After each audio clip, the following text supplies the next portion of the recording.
Then with no further ado, please arm yourselves with pens and shield yourselves with graph paper as we gather around the campfire of our collective imaginations. When last we joined the gifted, they shared tears at the funeral of the professor, Theodore Graham. There, he passed his gifted cane to his grandson, Thaddeus Graham, who you all met in that moment. Upon changing hands to his, Thaddeus's latent gift was awakened, and he learned the true psychokinetic potential of his gift, following in his grandfather's footsteps. You had some social interaction with Hellcat, the Whirling Dervish, and even the Grappler, Samantha's old enemy. You learned that there appears to be many things afoot, that Clone had escaped your grasp during your conflicts with Tempest, and appears to have infiltrated the American political system. You're not sure where she is, but the Grappler did inform you that she's somewhere within. As well, anti-gifted sentiments are on the rise. There is currently an anti-gifted rally taking place at the city park, not far from where you are here at the mall. And third of all, after having captured Mako and Tsunami, you learned that on top of Tempest's goal to capture the nuclear arsenals of the world was to raise an island from the depths of the ocean and create a country dedicated to gifted sovereignty. Oh, great. From the funeral, you all were given your stipend, and with your 2,000 simoleons in hand, went to the mall. Yes. You purchased many nice things. In fact, some of the gifted amongst you discovered the aspects of spellcasting that are present in this world of real magic, a separate type of arcane background than the gifted that perhaps you were only ambiently aware of. Christopher Kahn purchased his sleek night vision and infravision sunglasses. Yeah. Nina purchased a few books of magic as well as many herbs and foliage which could be useful in both spellcasting and the use of her gift. Samantha found some magic hats which give her access to some basic cantrips and also a diamond ring that can store some of her power. And Thaddeus turned the gifted cane into a powerful warhammer wrapped in razor wire, and also an amethyst vambrace, which can store some of his power, similar but different to X12's diamond ring. Why razor wire? Why? Why? What's he doing? He's brutal. Really brutal. I guess that. Go on. I was about to say, I guess that apple didn't fall far from the tree. Yeah. He says, I will point out that Thaddeus, at some point in time, you realize that you being a gifted, using a hammer with razor wire is not great for our public image, right? I'm sure he would say that it isn't about public image, it's about the ungifted bowing to me as a superior being. I think we can all agree that's very in character for him. Yeah, Great. very similar to Tempest that way. Yeah. Okay. Yeah. And at the culmination, as Thaddeus is bartering for additional modifications to his war mall, the wall is broken down, and two spheres, heavy armored robots, scan you all and say, "Gifted, raise up your arms and surrender." Are we actually breaking the law by being here? You are not breaking the law by being here. Unless Congress just changed the law while we were shopping. I refuse to surrender just because I am who I am. And so I will dole out the cards. I will change us to the action playlist.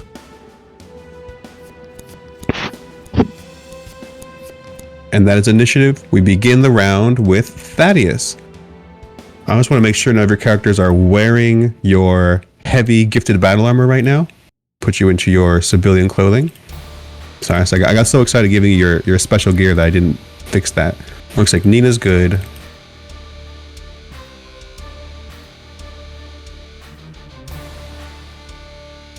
Christopher's good. And Thaddeus has never even worn his heavy battle armor yet. So gifted heavy battle armor. Mine says it's stored. Does it need to say worn? No, so you're not wearing it right now, so it is stored. Oh, okay. Yeah, Why is Samantha has her leather jacket on too, not her battle armor. You have a question, Brian? I was wondering why one isn't wearing battle armor or has never worn battle armor. That's kind of interesting. Thaddeus has never worn battle armor because he was never gifted before. Okay. You just met him last session. Gotcha. Okay. He will grab his weapon in both hands and invoke his gifted power into it. Oh my. Oh my. Wow. He points at the war sphere and says, "You're gonna get it." The war sphere responds by shooting him with a pulse blaster. No, he doesn't. Or not. It does fire erratically and end up slamming into some of the hardware here. Due to the magnetic nature of the blaster, some screws and nuts get inside of it, jamming it for the remainder of the combat. So are these civilians? They're standing among us? They are. Okay. Great question. At the end of every round, I'm going to put 6 seconds of random movement to see where they're going. Okay. Samantha. So I am going to boost focus. In this case, it was the shopkeeper also. Yeah. Okay.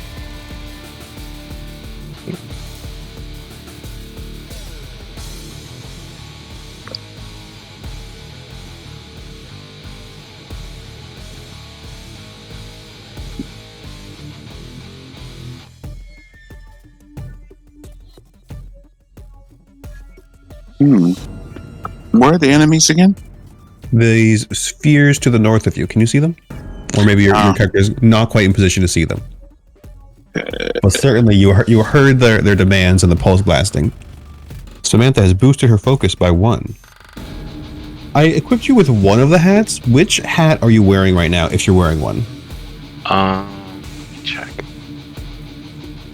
I would say the arcane protection. All right. I'll do that switch for you. Okay.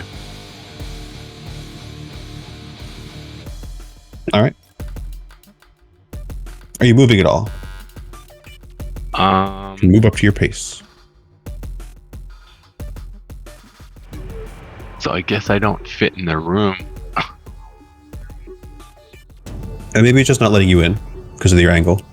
Oh, maybe. There we go. That's 1 inch.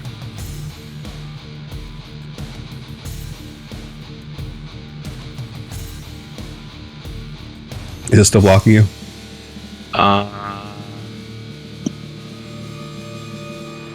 Guess we'll go here. Sure. And these war spheres are only floating 3 feet off the ground, so they are within melee range.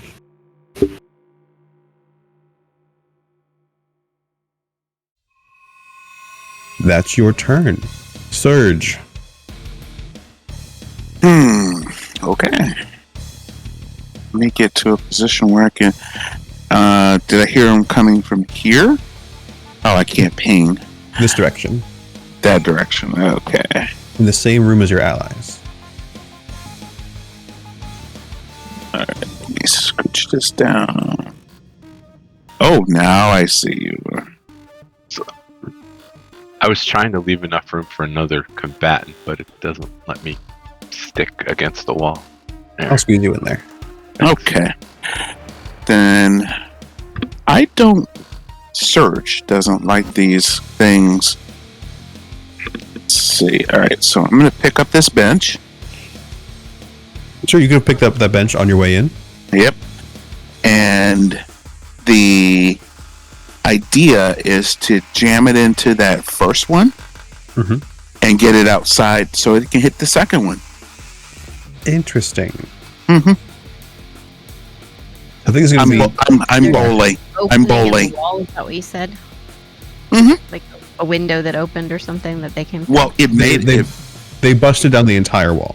Yes. Oh, So there's a lot of reasons for this, and when he does this, he says, "Let's take this outside." All right, so that's 2 actions. 2 actions. All right. First is going to be a fighting roll to hit it with the bench. Okay. Here. Oh, there you are. Okay. Still freaks me out that it's based off agility, but I kind of understand it. Yes, by hitting it. Because after this, you're going to roll strength to see how far you push it. That didn't do what I wanted to do. What are you trying to do? Oh, I was trying to get to the... There we go. There we go. All right.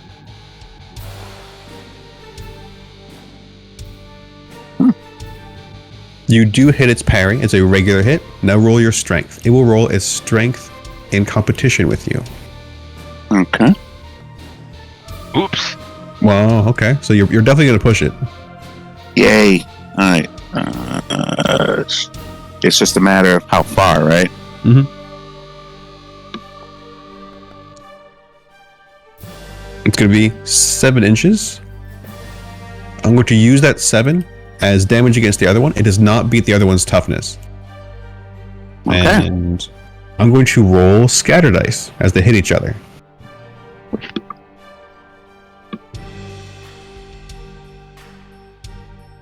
Where's my that scatter? split the remaining 6 inches between the 2 of them? Exactly. I know it had a scatter macro. I guess it's the deviation macro.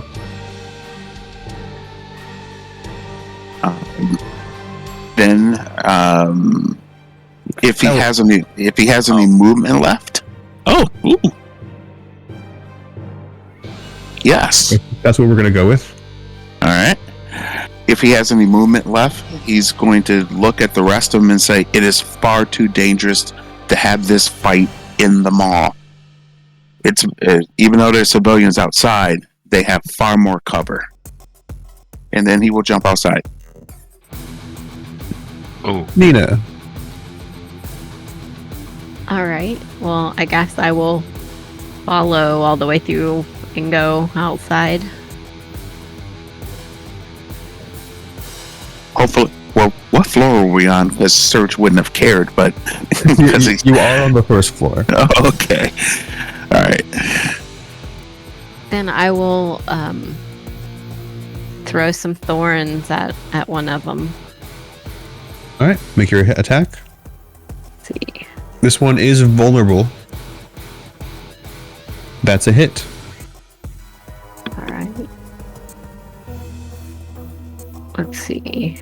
Roll damage.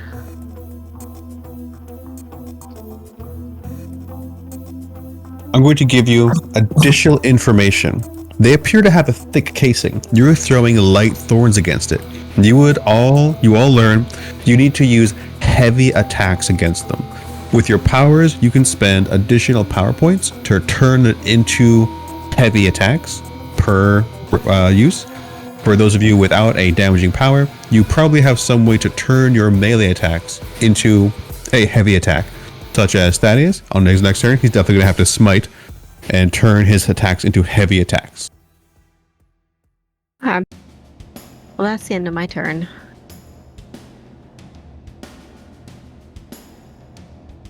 It is plus 2 power points to make it a heavy weapon. Do you want me to do it after the fact? You would have to spend their power points beforehand. You didn't know you needed to pour extra power into it. Okay. And your verdant core rushes up behind you. The other war sphere is going to fire its pulse blaster at Surge because it still has one. Wow. These things must not have been designed very well. That's its turn. Just like the government cutting corners again. So like them. No jokers. It is Samantha's turn. Alrighty, I am going to boost strength this time. And you could use that as a trapping to turn your melee attacks into heavy attacks. Heavy attacks, okay. So I'll boost straight, and I will add 2 extra power points. Yes.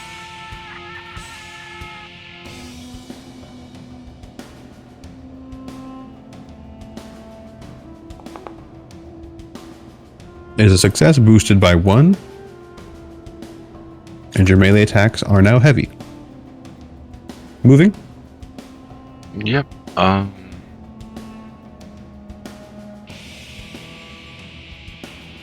And that I'm going to throw in my ring. You could have been wearing your ring this entire time because I don't think you'd keep it in your pocket. Right, I am wearing it, but I meant as opposed to the last one I cast, this one I'm going to sustain with the ring.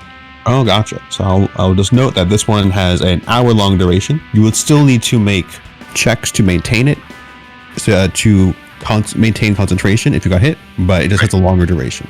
Yep.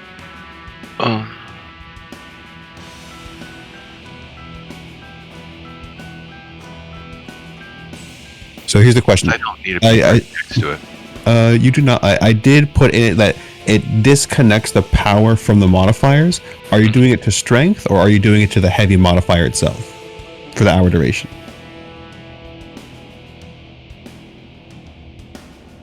You're basically storing one piece of a power into it. Oh, okay.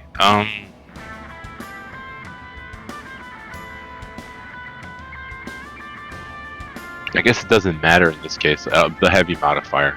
You got it. So I'll take cover behind a car there.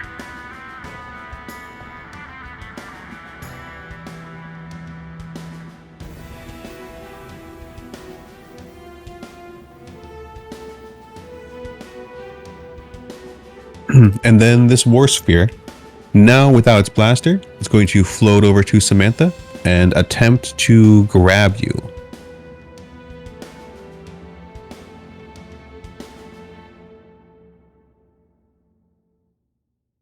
Is that all it does? That is an entire turn, yes. So this is going to be competitive athletics. Ooh, okay, cool.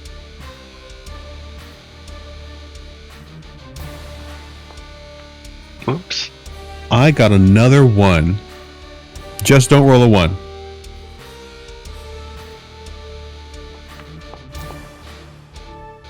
You fended off handily. Nina. All right. I will do the same thing as last time, except I will spend... how many points is it to make it 2. more damage? It's not more damage, it's just heavy type damage. Heavy type damage. How many more power points is it? 2. 2. Okay. Do I say 2 in the box, or do I say click the extra damage check mark? No, it would be depends on how you're doing it. If you're doing it extra from, PowerPoint It's section. from a pop-up. from the So pop-up, There's like a mod it extra. would be the extra PP. Put the 2 in there. Okay. And then there is a checkbox for raise damage. This is not raised damage. Okay. Raised damage would be a different modifier. This is Okay. heavy damage. Ooh, You hit it with a raise. couple of them. A couple of them, only 1 counts. Oh, Now roll your damage with a raise. Can I spend a Benny to re-roll that? Absolutely can. Let's see. Re-roll with the Benny. Much better. That is enough to have broken this. You just beat his toughness. As we have already discovered, they are not particularly well made. You've destroyed one of the war spheres. Alright, that's the end of my turn. Thaddeus will spend 2 actions. He's going to first pace up here. He needs to enhance his smite. I'm making this just cost another 2 power points to change the same one, basically. He fails. He's still going to try to hit it, though.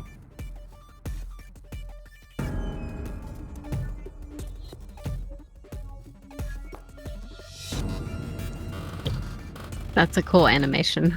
I agree. Thank you. He hits with a raise.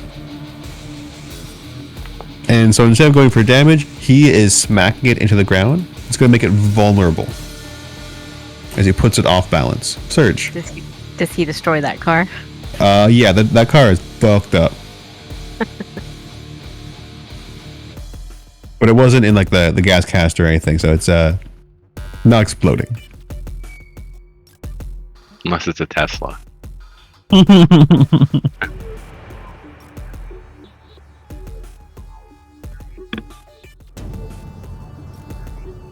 Surge moves forward. And then what? You might be muted.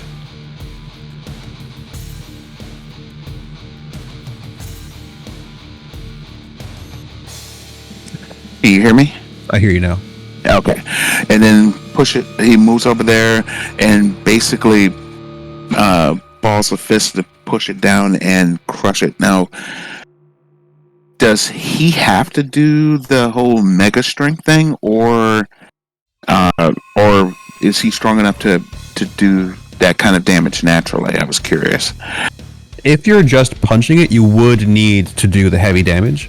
Mm-hmm. But if you go about like grappling and try to pull it apart, I think you can circumvent its armor in a certain way. So it would be okay. It's more dramatic to punch it. All right. So first you would need to boost your strength and spend 2 extra power points in order to make it heavy. All right. I was just going to offhand mention that the original gift from Dr. Muscles was heavy gloves, but you decided to have the James Bond pack instead. Oh, of course, because it's cooler. All right. Anyway, let's see. 2 power points. All right. So I'm at 13. Right. Mm-hmm. So it'll be 3 because it's on top of what the boost trait power does. So I'm at 12. That's 12. All right. And then you need to roll the power. Roll the boost trait power. All right. Mm-hmm. Got a focus roll? It is a focus roll, but boost trait is also a power you have. Okay. That's a success. All right. You're going to boost your strength by 1, and you now have heavy attacks. All right. So, fighting again? I have to redact that. You didn't put the -2 multiple action penalty onto it? I did not. That is a multiple action? Yeah, it's an action to boost your trait. Ah, okay. Right. That's why I didn't punch it last time. And so you could try to make your attacks heavy again, or you could make the attack. I'm gonna try to make that again. So with the -2. That applies to every. Oh, wait a minute. But does that mean that I won't? If I try to boost, does that mean I won't be able to make the attack on this round? Would you like to spend a Benny on that previous roll and maybe try that again? There we go. That's what I want to do. All right. Okay. So and just roll the power again. Or I will this time for you. Same result. And we can't do it again. You can spend as many bennies as you want until you roll a fumble, 2 ones. Or I you're tried it one. I'm gonna try it one more time. You spend your Benny, press B, and I will roll it. So close. You need a 6. All right, I won't do that again. All right. Okay. Then, yeah, I'm just gonna make the attack then, maybe. Fighting. Fighting. Give me a hot second. Sure. Or actually, you can use your packed knuckles weapon. It'll be a little bit faster. All right.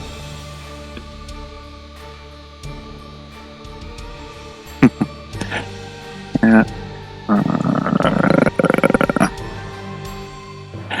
So I should explain. I'm at dialysis currently when I'm playing. Oh, right now. Oh yeah. Every half hour, they take a blood pressure, and I can't move either of my arms at that point. There we go. Now we're done. All right. So gear, back knuckles. So did you take your laptop to dialysis? Absolutely. I got Which- you. Come on. It takes hours, right? So this is Yeah. like a good way to pass the time. Exactly. Glad you Exactly. didn't think of that last time. Yeah. I did. It's just that they don't let you use the wall socket here, so I had to buy a power pack to support my battery. Yeah. Oh. Yeah. No, they don't let you do that. Yeah. They You don't hit. let you do that. You Yes. can roll damage. Because it's not a heavy attack, we can either say that this is you like grabbing it or you're pushing it around. Probably pushing it around. All right. Roll your damage. And you're going to knock it 13 inches. Punch the hell out of it. Which direction do you want to go? North. Which is going to knock it off the map. I'm going to keep it here so you guys can see it, but just be aware that it is like 10 inches, like 30 feet further away. Okay. That's my turn. I'm playing baseball here. Samantha, you are quick. Yeah, I was even thinking about taking that edge, but I guess I don't need it. Well, there went my target. Here's another one. No, that one's destroyed. Oh, okay. He will look over and says, sorry. That's okay. I'm gonna boost speed. And then move as far as I can move. You got the speed power now. Yeah, I know. That's what I'm using. Well, it's not boost speed. It's just Oh, yeah, yeah. you activate speed. Yep. For an additional power point, you could reduce your multi-action penalty as well. So I'd say, did our resident Wolverine add a little Quicksilver to her? A little bit. So, yeah, I'll spend an extra power point to reduce the multi-action penalty. Two power points. Oh, 2 power points. Okay. For quickness, it doesn't apply to this first roll because you're not quick yet. Right. It just reduces the map by 2. Gotcha. Roll your focus. Ooh. Oh yeah, that's with a raise. And so you're going to be tripling your speed. Alright, so. And now let's punch him. You go for the punch or using your signature weapon. The signature weapon. And this would be with no map. So, fighting? Yes. Oh, well, you can use, you click on your character, you have weapon. Your dagger/knife trademark. Okay.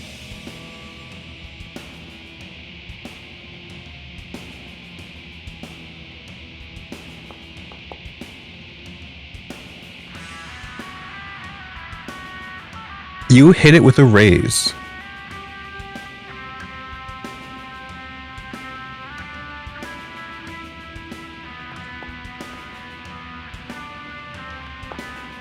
a strong explosive hit. It says none, but it actually like their toughness is 10, so that's well above it. You can describe how this combat ends.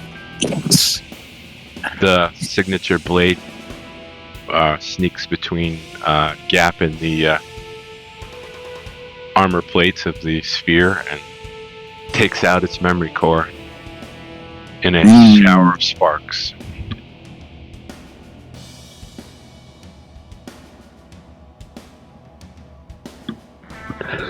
We may have outworn our welcome here. Yes, at the same time, the shopkeep comes outside and says, "Holy but Jesus, you're gifted!" No, I was always skeptical. I never thought you guys were real, but he takes out his phone and he starts recording you all. And no pictures, please. Please, it's Public property, lady. I'm saying, I wonder what gave us away. He will say. I would like to use my confusion pheromones on him. All right, target him. He shouldn't move. He shouldn't move right now. I'm gonna fix that.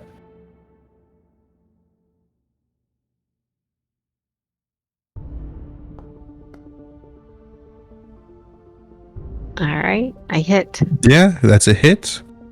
And with So confusion, he's going to be distracted and vulnerable. I want to take his phone and delete the video photos, and we get out of here. That's perfectly narrative. Just make an electronics check for me to see how quickly you can do so before another civilian comes by. Let's see. How about common knowledge? I don't know that I have electronics. Then it's going to be an unskilled attempt. Or drop his phone and stomp on it. That could also work. A electronics expert could still recover the data from it, but he couldn't. He's a hardware guy. Oh, so maybe Here's just the bring it with. unskilled attempt. Oh, I didn't click it. There it is. Oh, you got an explosion.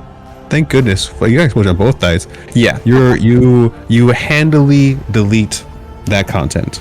I am a teenager. After Pretty all. sure cell phones are skilled. Okay. So I delete the video and which way is our out? So actually, the G vehicle, the gifted vehicle, is actually on the other side of the mall. You'd have to walk through or all the way around, or you can hoof it. Samantha's enhanced speed is still active, so she'll run around and get the car. All right, do you want me to move you for ease, or? Sure. Yeah, you can. Before we leave, Serge will pick up both of those robots. They're coming with us. What's left of them? No problem. So we're gonna wait here while Sam gets the car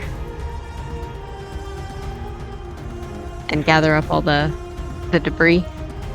Yeah, you see the gift mobile. It's not exciting if you fail this roll, but I am going to have you roll just to see if you injure any other vehicles on the way. Oh, driving? Yes. You can't fail, you can only cause harm. You do ding a little bit of the two vehicles in front of you. That must be caught on the camera. I almost should spend a Benny and not ding them, right? It's up to you. You did better than what would have happened if I drove. Okay. Yeah, we'll just ding him a little bit. Yeah, ding a little bit. It's not as smooth as the last gift mobile animation, but you do pull up and you can grab your allies. Are we going to the city map and you guys can decide to go where to go from there, or did you have a place in mind? I think the city map. Or we can just go back to school. Yeah, We need our armor. We probably don't want to go a direct route though. I put the droids in the trunk. easily done. Okay. So you have 2 war spheres, a little bit of a reputation, and the whole world in front of you. All right. So So where what's on the map is the school? The school would be south of here.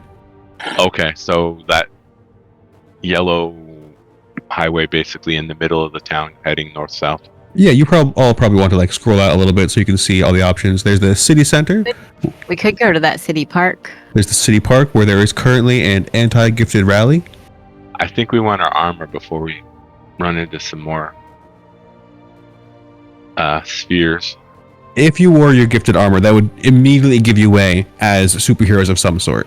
And then I would let civilians make their common knowledge check to see like, these are gifted right here. Like maybe we don't like them.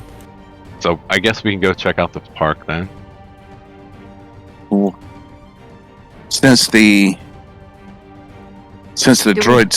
those things just attacked us, is it wise to go to the park? Maybe not. Do we think the droids have any kind of like GPS or tracking? That's what I'm hoping.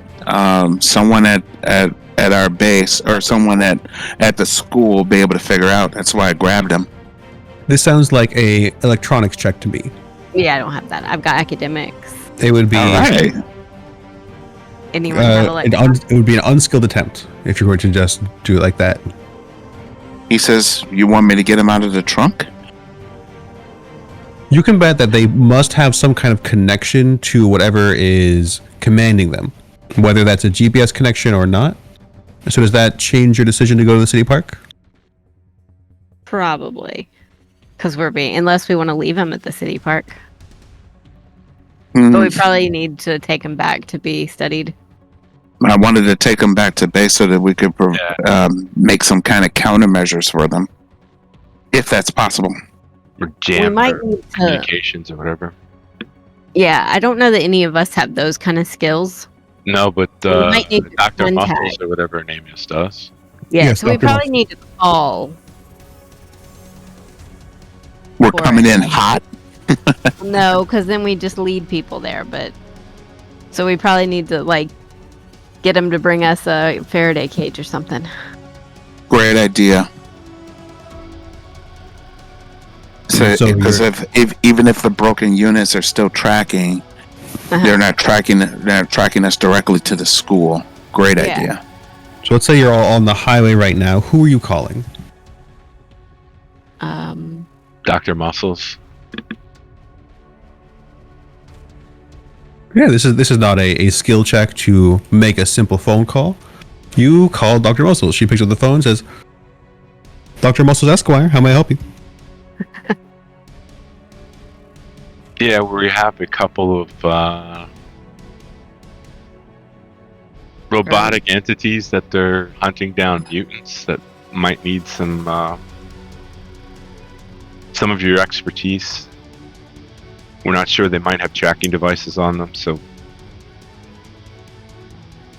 if we can drop them off somewhere and you can put a Faraday cage on them so they can't be tracked. Well, by my stars and garters, are you children okay? Yeah, Yeah. they had defective weapons, but they were hard to take down.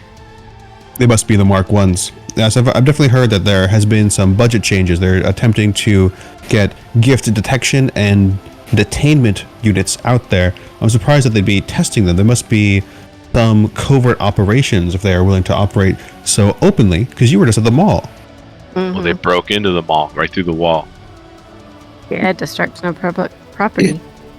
If they have operators, how close do you think they would need to be to the units? Because we may be being followed. I would have to have my hands on the devices. They could be somebody around the corner operating them remotely. They could be fully autonomous. And when he says that, he will also check to see if we actually are being followed. Please make We a don't want to notice lead check. them back to the school, so where would be a good spot to meet you? There's a rest stop on the highway on the way here. Let's meet up there. You might have to hang tight for a little while. Okay. All right. Since I don't have access to my token, how do I bring up my character sheet? If you go to the third tab for actors, looks like a little person. There should be a folded gifted youngsters, and you should see Christopher Kahn in there. Folded. Okay. I'm afraid you lost me a little bit. On the top right is the little person, Top. Oh, the little person. Okay. and then gifted youngsters folder.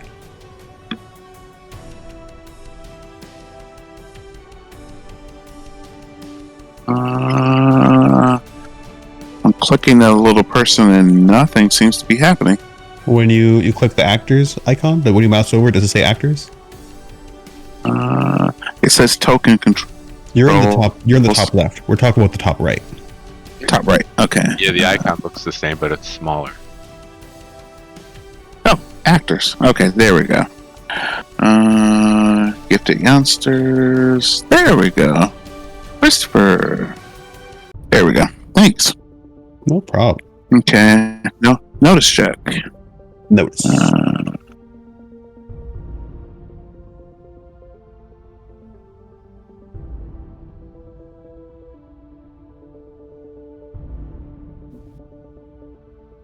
Now, you know, with your character sheet, you can double click the top and it'll minimize.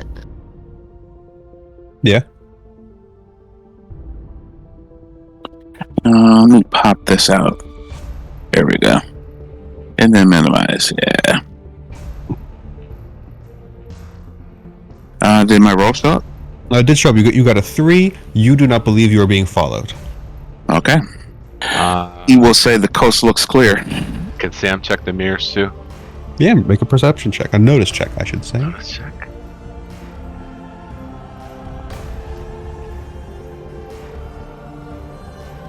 It's a 5. It's a busy road. Anybody here could be following you. Once you're pulling onto the highway, you're gonna get a better idea if anybody is following you that way. So I'll extend your check a little bit, just for that. But people are going to the rest stop that Dr. Mosso suggested. We're heading that way. All right, let me pull these tokens together. Okay.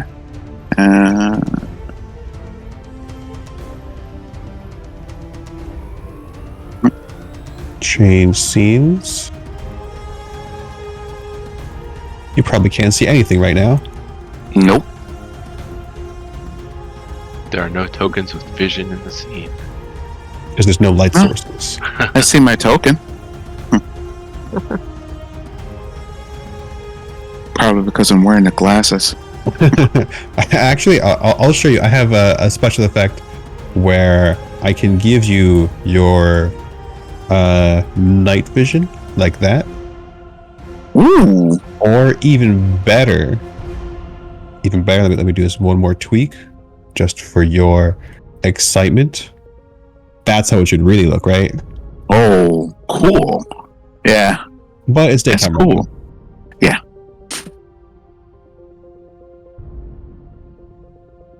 Let me create this light source.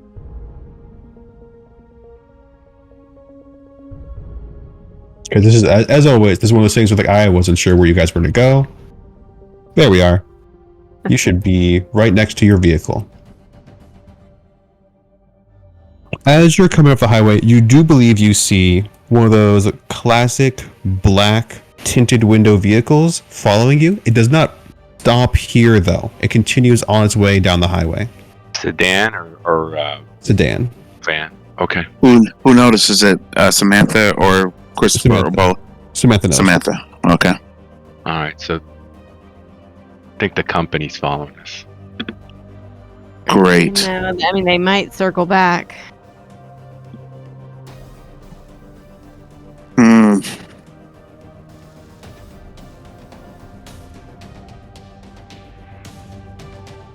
Are you So now doing we're anything here. here while you're waiting for the other members of the Gifted to arrive? I Hide the imagine car. we would stay in the car. Okay. Yeah, we can say you're in the car. Because, I mean, it get a faster getaway if we need to go. Do we need any gas? He will say. Oh, is there a gas station? This is a gas station rest stop. There's darkness over the buildings. I can't see what they are. That would be the convenience store. The pump is here.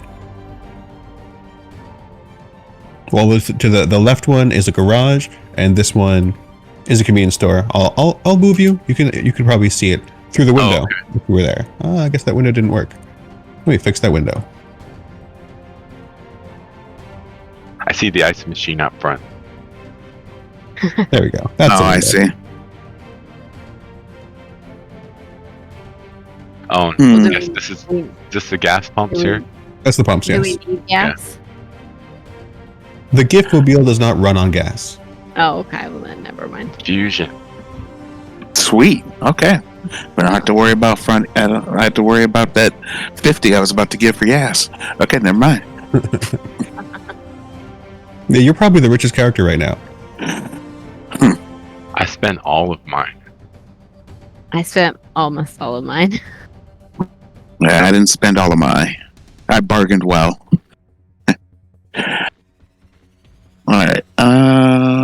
After about 45 minutes, a humble green sedan pulls up, skids next to you all, and then Dr. Muscles comes out. She Good to is see you. dressed like a doctor, not like a superhero. Hold on a second. So, like in a lab coat. No, like a slacks business coat, So like a professor. like a professor. Here, let me get this trunk. How do you turn your character? If you hold shift and then mouse wheel, I think it would be while your character is selected, you could pinch and pull. The other option is right click to them, and then there are 8 arrows right in that little HUD around the character. You can pick any of those. Okay, gotcha. It's good to have options. There we go. And Dr. Muscles pulls out a blanket. She'll tell you all that there is a micro Faraday cage embedded in this. Oh, nice. She just goes in, pops the trunk of the gift mobile, and then says, oof. Now, these are surprisingly modern for what I'm guessing would be the Mark 1s. Wraps them up in the blankets, and then I think we need to go to the School for Gifted Youngsters. Maybe they rushed them into production and it was just the weapons that were not up to snuff. Possibly. It does seem that you were saying that they were able to detect you. Yeah. Yes. The wall. Yes. Dr. Muscles, how were they able to get away with this? Says, we are who we are. The government just can't pass laws to arrest people because they are who they are. Well, that's the thing. I don't think the government's going to own up that they're responsible. Whoever is responsible, I'm sure they're going to spin it to say that it was all your fault. And it's probably clone passing laws. Dressed up as one of the senators. Beautiful. I was about to say, it's not, we weren't the ones that created the wall, or that burst in that wall at the mall. Well, we destroyed the footage that would have proved us innocent, but I don't think he started filming until after all that. If you hadn't done anything, I probably would have spent a penny right here to been like, oh yeah, they only caught what I needed. But because you took the preemptive measures and destroyed his footage, there's nothing to say anything either way, except for perhaps the mall security cameras. and all they got was me scratching some paint. Oh no, us destroying robots and putting them in the trunk too. Right. They did. Hopefully they didn't get a driver's license. So we're going back to school now? Yes. Oh. That's it. Now that you have secured them, back to campus.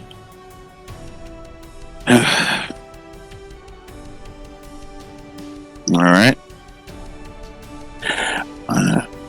So in the middle. He's about to say, "Do you need help with?" Never mind. I forgot who I was talking to. This is Samantha's motorcycle right there. Oh, you're asking who has the truck? Yeah. No, I was going to ask if she needed some help with those parts, and then he forgot who he was talking to. It's literally in their name. The rusted. Does anybody want to go check out the park? All right. He says, "I'm not riding on the back of your bike." Oh, wait a minute. It's her. It's Samantha. Never mind. He'll do that. We won't all fit. Nope. Can anybody else drive? We don't have Thaddeus here, so I would be willing to have him stand back for a little bit. We'll see how far the scene goes. And and Doctor also said that she can rig up a sidecar, so you can fit 3 people on your bicycle. Okay. On your motorbike.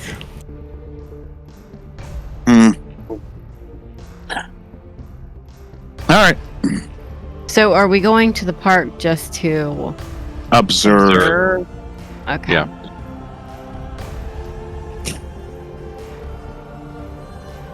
All right. To the park. And it's been, like I said, it's been a while. It's been about an hour to get just to the rest stop, about an hour wait, and then another hour back to the school, and like an hour and a half to actually get to the park. So it's decently into the afternoon, and you can see that there is a lot of agitation around the center of the park. As well, there are 3 well-armed, high-tech guards and 1 particularly high-tech individual. Everybody please roll common knowledge.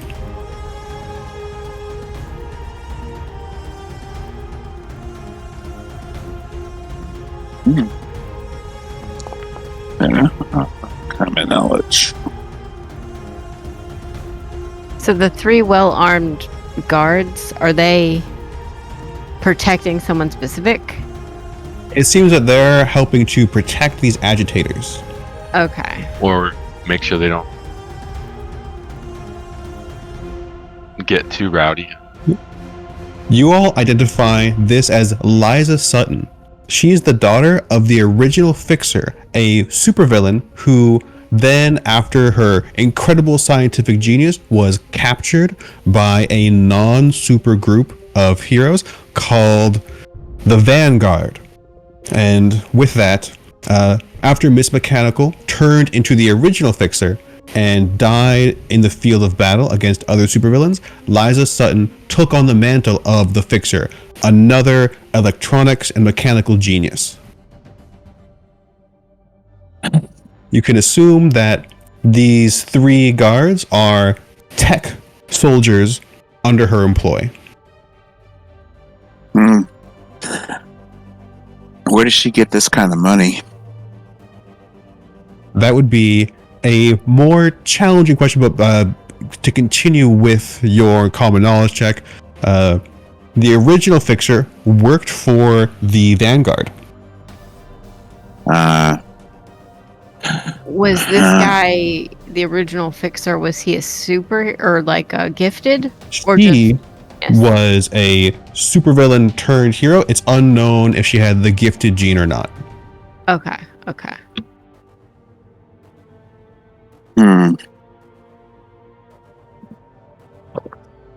What is being said, and he's and I'm taking note of the signs if they're carrying or holding any. Yes, the signs are largely things twisting the words, stuff like "it's not a gift, it's a disease," truly dehumanizing statements that essentially equate you all to a cancer on society, and a lot of things about human rights, not inhuman mites, things like that.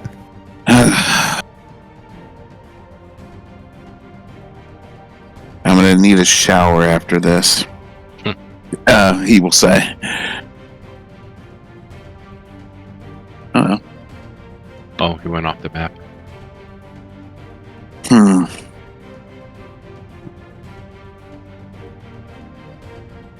right. Are there any like opposite protesters? There are no opposite protesters, but there appear to be a lot of neutral people who aren't involved, just milling about the park. Are the neutral people the round tokens or the ones that just look like people? So the agitators are a mixture of round and people-looking ones. So like I've got top-down and round tokens in there. It's the people who are not in like this area here. Oh, okay. Those are the neutral ones. Like out here. All right.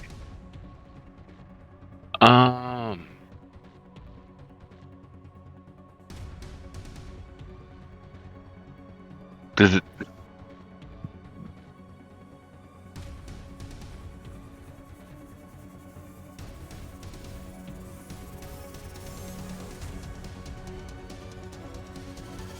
So I'm thinking about sneaking up, see if we can listen in on her.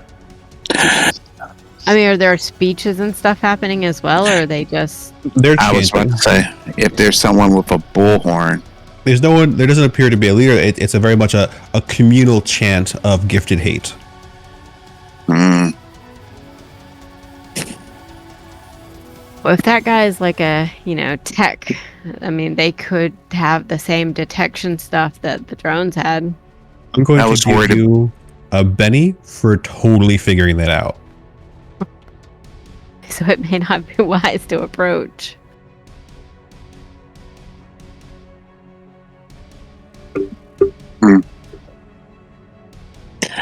Are there any cameras here? Of course, everyone has a camera with a cell phone, so never mind. This is a city park. There are a couple of CCTV cameras, yes. Okay. Are there news crews here? There don't appear to be. It is later in the afternoon. You suspect probably that there were some earlier, or maybe there will be some much later. Okay. I would love to get in there, he will say. Serge will say, I would love to get in there and make a statement, but actually taking advantage of the fact that they can scam me, but that exposes us. Well, I don't know. I mean, a lot of people could get hurt, and just being idiot doesn't, isn't a reason to hurt people. True. I'm also curious about exactly how far they would go.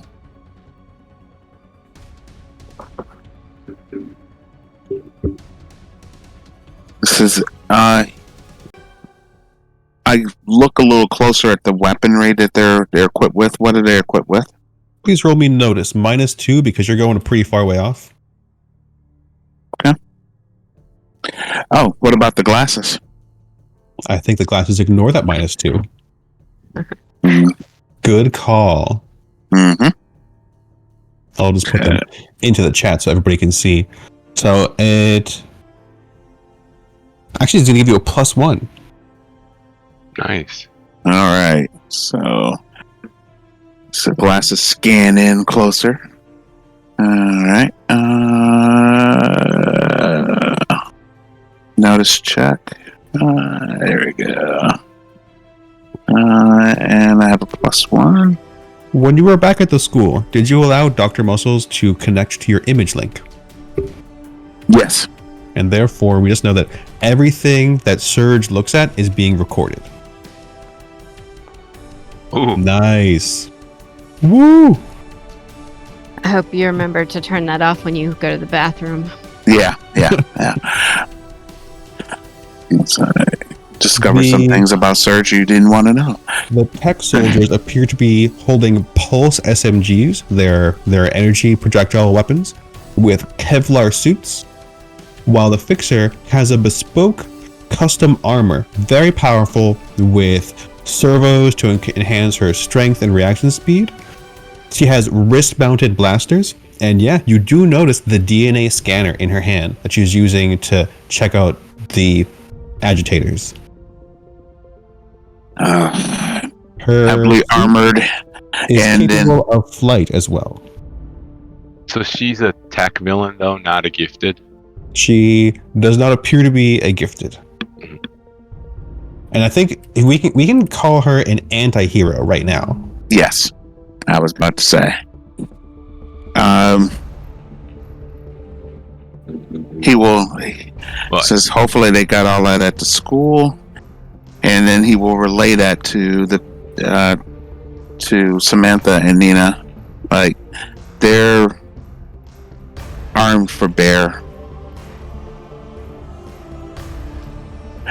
so me And- tap on one of those guys and picking his pockets probably won't help much. That's probably not a smart idea. And the fixer can fly. Just keep that in mind. I mean, we need to figure out a way to hide from a DNA scan or whatever kind of scan it is. What kind of range do you think the thing has? Does it look like she's holding it out and scanning the people that walk right in front of her?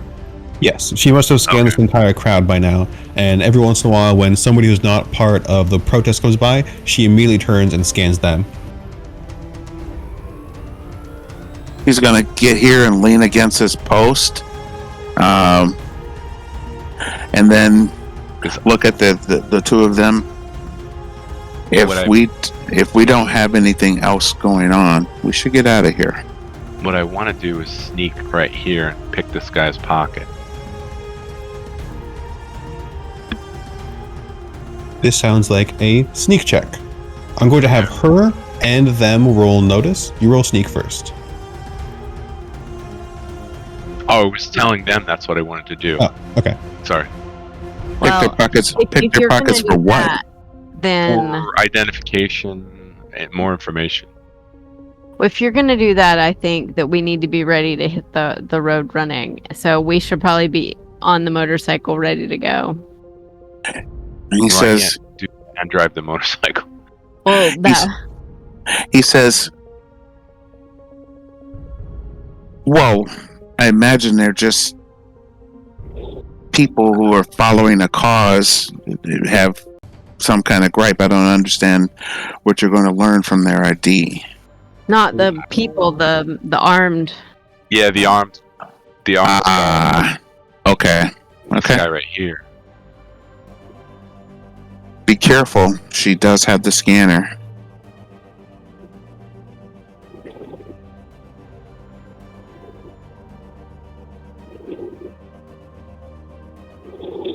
You could wait, and if you could do it quickly, when she's scanning another part of the crowd, I can watch for her, and then tell you when to move. Okay. And I do have camouflage fatigues to sneak through the brushes too. All right, I got my eye on her, and then he will wait for her to scan in another direction, and then tell him when to move. Tell her when to move. Sorry. Yeah. So it sounds like you're getting a little bit of support. Yep. You'll get a +1 because you're going through there. The way support rolls is you can roll a relevant check. In this case, it sounds like you're using notice to assist. Yes, I am. If you succeed, it's a +1. If you get to raise, it's a +2. So let's have that notice to help first. Were you doing something, Nina? I'm not sure how helpful I could be here, so I'm just going to be with the motorcycle, ready to go. I don't want to tip my hand too much, but Samantha is sneaking through plant matter. Perhaps if you did a power stunt, there's something spectacular you could do to help. Well, I guess I could, talk to the trees and the grass and get it to help provide extra cover. You even have these 3 books of magic. Did you have a chance to go through them in your gear? A little bit. I just don't remember, like, the ancient trees. If you click on their name, it should expand them, and at the very end, it tells you what spell they have in there. I could shrink Samantha. You could shrink Samantha. The ancient magic of trees is to grow and to shrink. Ooh. Do you That want might be helpful too. Do you want to be pocket-sized? Yeah. That would help. Well, it'd be harder to pick his pocket. Let me see what the other ones do. The burrowing would only be for you. You cannot burrow other people. Yeah. I mean, I could either try to do a power stunt to provide extra cover, concealment with the plants, or shrink you, but I'm not sure shrinking you is the best idea. I need to be at least like 3 feet tall so I can pick his pocket.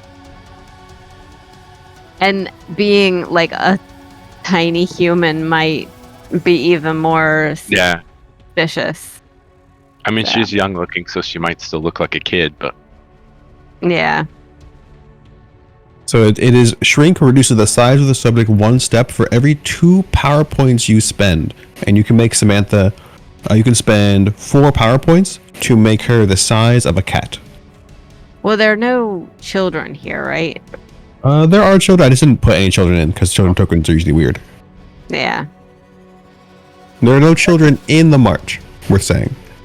Thank goodness. so hopefully Why I'm do- on. Hopefully, once I hit here, I'm unseen after that. Yeah. So I'll do some kind of power stunt to commune with the trees and grasses for increased cover. So he did notice, so I would do just my spirit roll. Yeah, just your spirit roll is how we're gonna handle this one. Okay.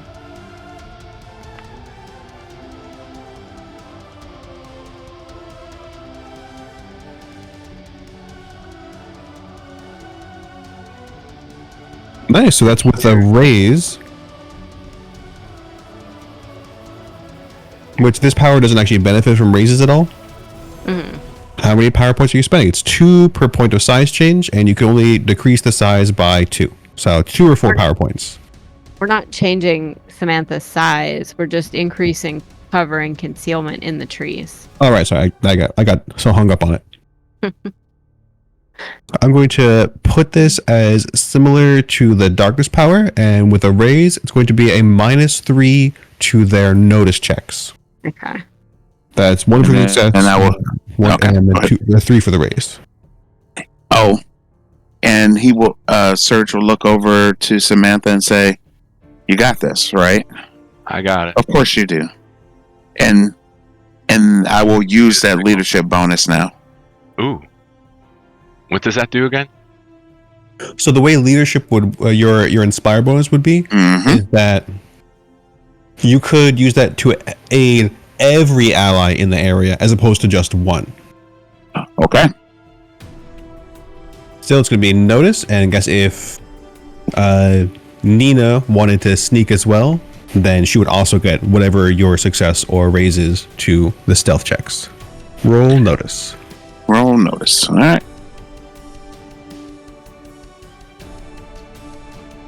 I am running the inspire rules a little bit loose, but I like them better this way.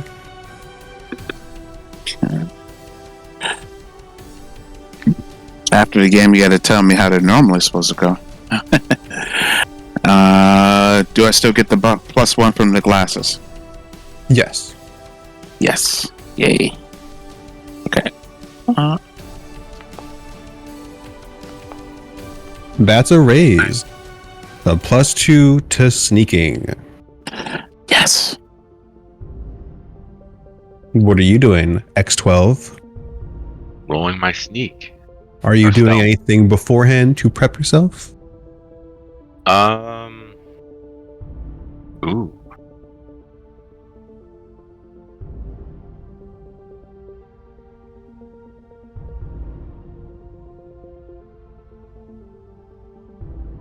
I don't need dark sight.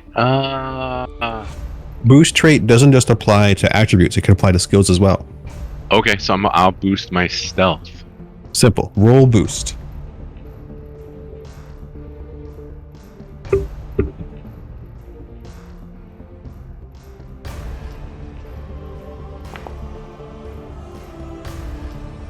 You could either try it again, like you know it didn't take. You could spend another PowerPoint, or you could spend a Betty.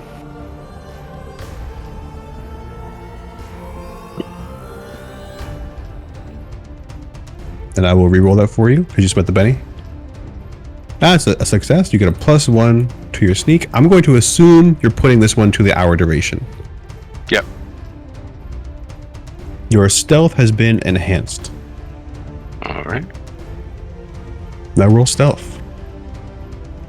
I'm going to have them roll after you with their -3 and stuff because, like, I don't want you to see their roll and then spend a Benny. I want you to see your roll and decide how happy you are with it. Makes sense. 9's pretty good. 9 is pretty good. All right, this is for the tech soldiers. It's going to be foliage penalty. Tech soldiers get 0. Blind as a bat. All right. At least to Samantha. And a -3 foliage to the fixer. The fixer will spend a Benny on this.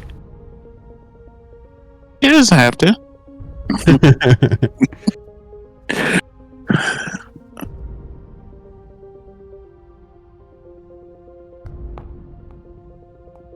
Oh, shit. She did. Net 6 -10 versus either. 9. Yeah, the -3 is right in there. Mm-hmm. Samantha, where are you going? Eventually, right here, next to him, and well, yeah. It'll be a thievery check. There are no bonuses on this. Unless you wanted to boost yourself, perhaps. All right, up boost thievery. She's in position.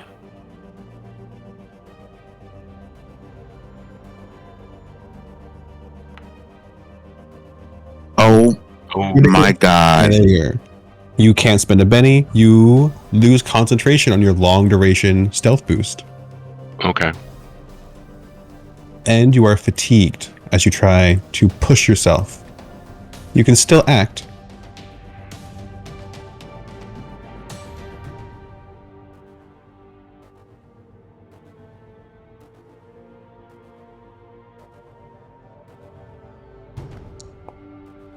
Oh, what was that? She's using her DNA scanner. Oh, You keep going. You keep going. Oh god. She looks fatigued. He will say through as he's looking at the glasses. Yeah, with all that vision enhancement, you can see the sweat beading off of Samantha's brow, despite being in the shade of the park trees. Yeah. Gotta spend a Benny to re-roll the thievery.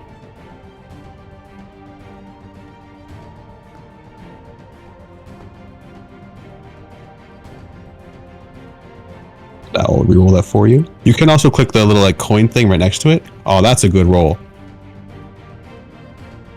With a raise, you managed to steal the tech ganger's ID and $100.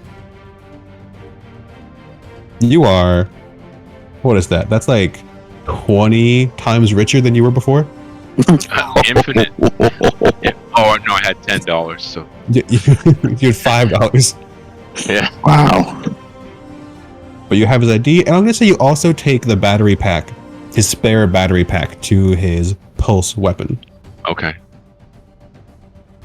She's got it. Get out of there. Get out of there. I don't think you all have communication devices. No, he's saying that to himself. Gotcha. Just like Mr. Underwood, like, get out of there. Get out of there. At the same time, the fixer does turn in Samantha's direction, and she puts her hand to her ear, and she murmurs something, as though she detected something, and then she's going to keep turning around, and she starts waving her DNA scanner with a little bit more effort, as though she picked up on something. All right, let me get behind this post again. What are you doing, There we Samantha? go. I'm gonna have to boost stealth again. I will let you maintain your previous Okay. stealth roll, Okay.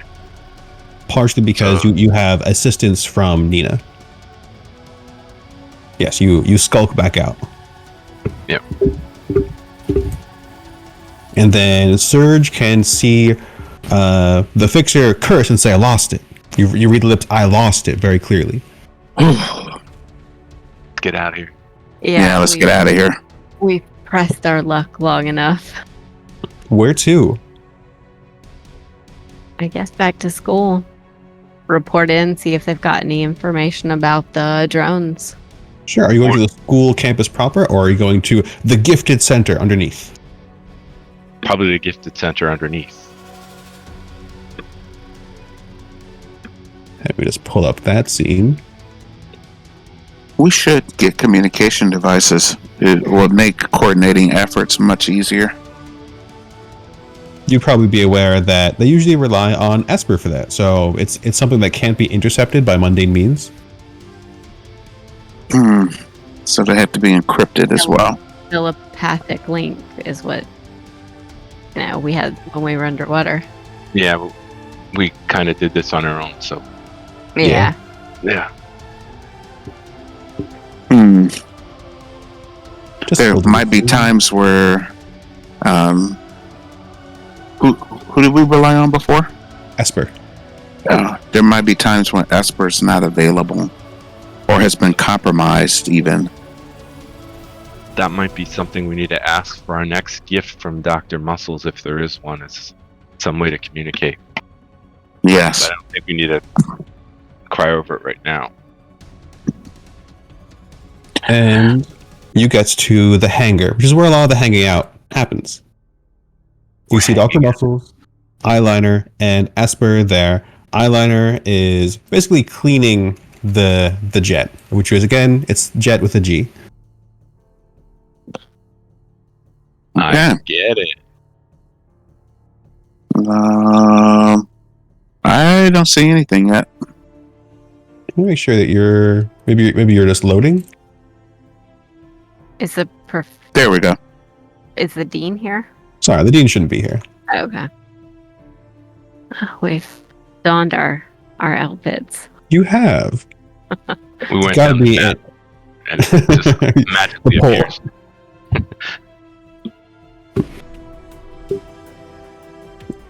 Dr. Muscles and Esper are fondly watching Eyeliner clean the jet. So Dr. which- Muscles, did you find anything out about those drones? Oh yeah, yes. Fascinating devices. They have DNA scanners. They seem to have isolated one of the more common alleles for the gifted gene. As a geneticist, I'm aware that there's more than one, and they can express themselves in many ways. They're a combination. I won't go into it. But that seems to be generally how they work. The fact that they can do so from a distance is most impressive for mundane technologies. They must have a super scientist working on this. I couldn't Fixer. find any idea. Oh, you say the fixer is involved. And Yeah. I got an idea off one of her goons if you want to run this down too. That could be good too. If you have the idea, then that might be a back door for us to get into their systems if we act quickly. Oh, here you Do go. you know what the range on the scanners would be? Seems to be about 30 feet. Oh, okay. Any idea on a way to block it? Well, the Faraday cages should work because since it uses typical radiation frequencies. Is there any way Oh. to We could wear Faraday cages so that the Yeah, scanner could penetrate put us. the mesh into our costume or something? That would take me probably weeks to reconfigure, but yeah, I have the Faraday blankets already. Okay, This just is wear our- the cape. I suppose you could. It's not really made for it. Maybe in a day or so, I could figure out some clasp and things like that, and you could pull it over yourselves, at least for temporary use. What about something biological to ingest? To mask the signature, maybe. Yeah. I suppose that might go in line with my current research on enhancing gifted powers. My first route is always a mechanical engineering direction, but if we're thinking of a biological, I can't think of a way besides actively suppressing the gifted gene. What do you have in mind? What about a decoy? Like, instead of trying to, like, change us or block us, we put something else in front of the scanner. That puts a strong signal out as a decoy. That should be much easier to reconfigure. Now that I have these spotter devices in my hands, I can definitely figure out what they're detecting. And if you're looking for a decoy, I could replicate that signal. That would be an electronic measure. Okay. He says that sounds a hell of a lot better than trying to depower us. It almost makes their job easier, and I'm not exactly sure I'm comfortable with that tech existing. Yes, I'm a bit concerned about it as well. That's one reason I haven't dove into. I'm more interested in secondary and tertiary mutations than I am in, I suppose, as the riders would say, curing the gift. Hmm. Well, and we picked up that ID down at the park at that anti-gifted rally. So they appear to have something to do with the anti-gifted rally as well. Well, like I said, this could be a back door, but we don't know where we're going. One way to find out, right? Well, it's not like they have the address on the ID card as she waves it around in your face. Hmm. And eventually he's going to discover that his wallet's missing. So our window, we have a limited window there.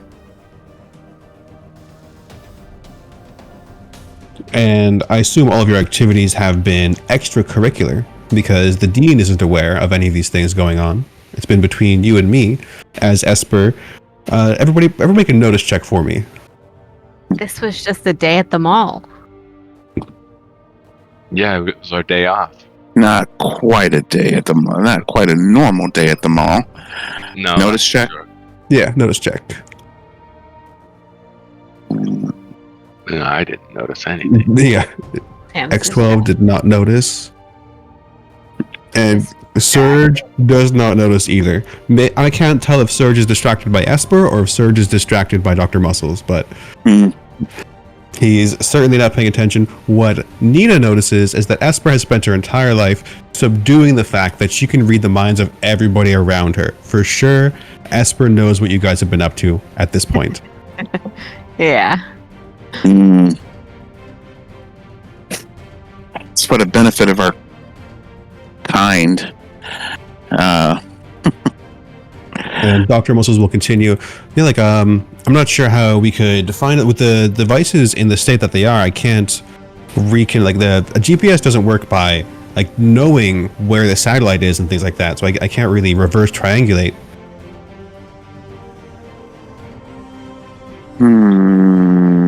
And for the record, they are autonomous. What about manufacturing? Like, where was it made? There's a lot of parts going in here. With the knowledge that Surge mentioned that it's from the fixer, a lot of them are must be 3D printed at I guess it's the fixture, maybe at Vanguard base.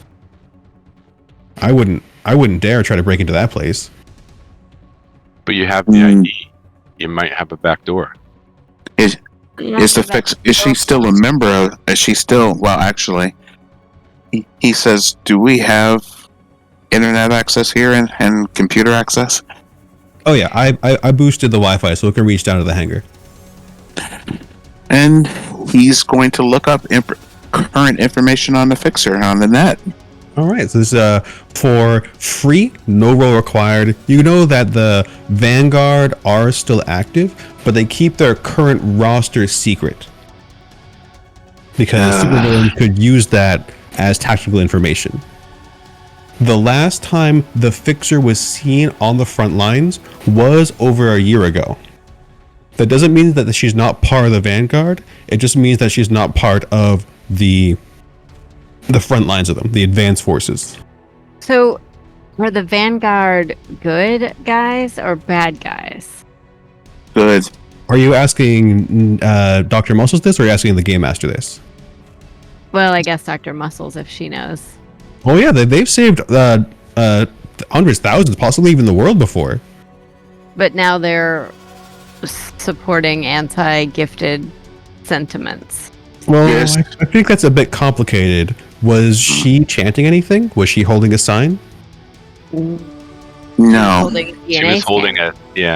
a scan. she was holding a detection device. That's for sure. Well, we can't say what her motives are, but the Vanguard work for the government now. 20 years ago, they signed some paperwork and they were no longer able to be free agents, especially because the man funding them, who managed to stay anonymous the entire time, he seemed to have disappeared, so they had to go through public sources. So it could Yeah, just be maybe. a job to her, just like it was to Mrs. Mechanical. She could be. Great. So she could be their financial backer right now. She could be. With her technology, I'm sure even the blueprints would be a pretty score for anybody. It also doesn't mean that she isn't doing any heists on her own either. And she hasn't been actively seen with the Vanguard for over a year, he will say. So there's no telling what she's doing. A year would be plenty of time for a super genius to make a Mark 1 for the war spheres. In fact, I bet that the reason they sent them out was more testing of these devices that they had than the chassis they were attached to. There must be a Mark 2 or 3 in the base. Well, they must have known that we were at the mall, or there wouldn't have been any reason to send them. It's highly possible that the fixer has got some kind of underground contract with the government, and Or a mole using near the school. using some of those funds to finance the Vanguard. The school for gifted youngsters is a bit of a open secret between governmental bodies. It would have been a simple matter for them to just keep track of who left here and where they went by satellite or drone. I'm sorry that we allowed you to put yourselves into danger. We haven't had an incursion like this in the history of the school. Since the political winds seem to be against us right now, who's Esper runs the school, right? No, Dean Aileries the 15th does. Dean Elleris? Yes. What does Dean Elleris suggest that we do, since every time that we leave this facility, there could be an attack like that if those drones still exist? You need to ask him yourself. But it sounds like you're asking Esper, who Yes. you could kind of see Esper as his second in command because she has a similar power set. She acts as the school counselor as well. Mm-hmm. She says that probably the first thing that the dean would do is access Cortico and see if he could scrape the minds of some of the world leaders to see what they know about the school and you all as well. You are the newest members of the Gifted. Maybe some of your activities, or perhaps the activities of Tempest and the Eco Watch, increased the ire that the governments have for the Gifted. Does that make sense? The Tempest did try to steal nuclear weapons. He says, and that was a government sub he attacked. It was, and the Dean and Tempest have a long rivalry, so I wouldn't be surprised if they would believe the two might be in cahoots, enemy of our enemy style.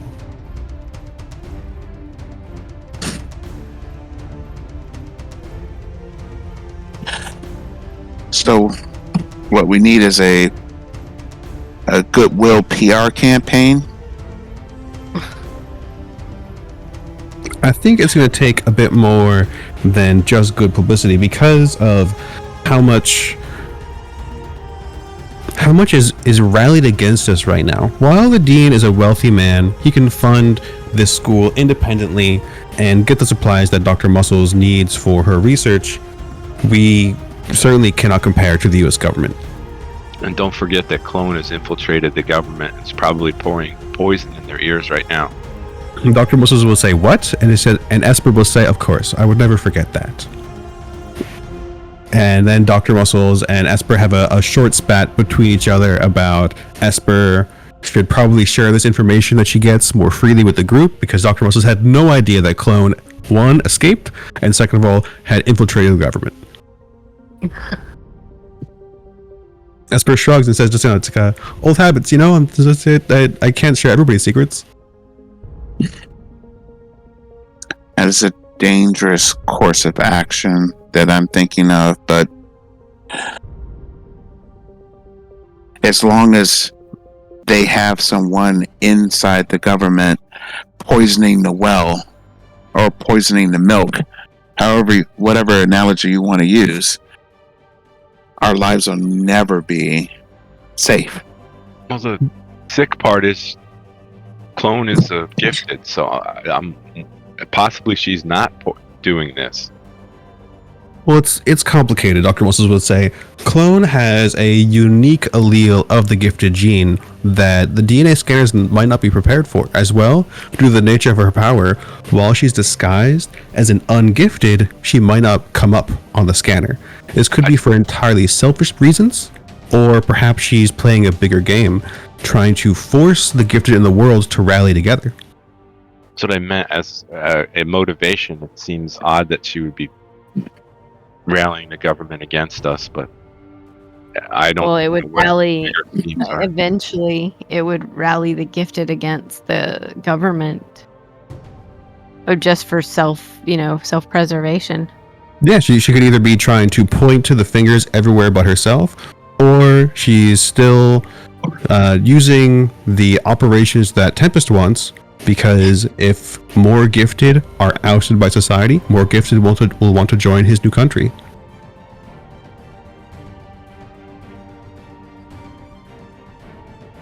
Imagine millions of refugees all around the world converging on one spot to become a minority superpower.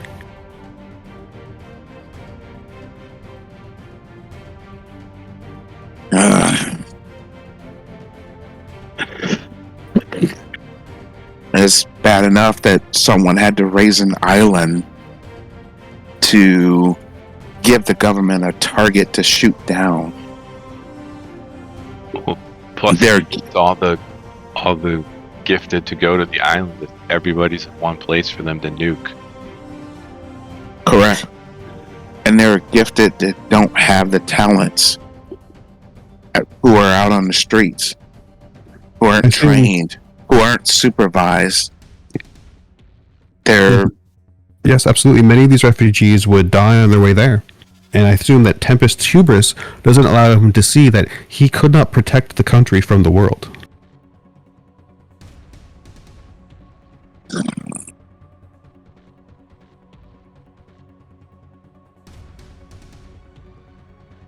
Has the Dean spoken to him?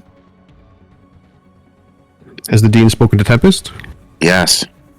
Not as far as I know. Both Dr. Muscles and Esper will say in their own words. But they don't necessarily need to call each other to open communication. I would suggest someone try to reason with him. Says, I understand what he's trying to do, but someone has to introduce the flaw in his thinking. And hopefully that, in doing so, this is above game, that, he doesn't go dark and think that a scar is really worse than it is, don a mask and become twice as worse. It's like veiled Dr. Doom reference there. It's like Dr. Doom and Magneto as one force. Ugh. Disgusting. It would be. Yeah. All right. So what's next for our team? Well, I need to take a nap. That's reasonable. Yeah, we have no pending missions, and like I said, everything that's happened to you has been unfortunate and not part of the gifted program. We could turn to the Dean, or you could speak to Eyeliner to see if he has a direction he would like to go with this as our de facto leader. Well, since Eyeliner's right here, we should talk to him first. Yeah, he's on top of the jet, rippling abs, swole deltoids, just It's polishing it down. Yeah, polishing it. He says, I will say to him, "Hey, eyeliner, take a break. We need to have a conversation." And he'll stand up, the equivalent of covered in baby oil, and hop down and speak. What do you new members need?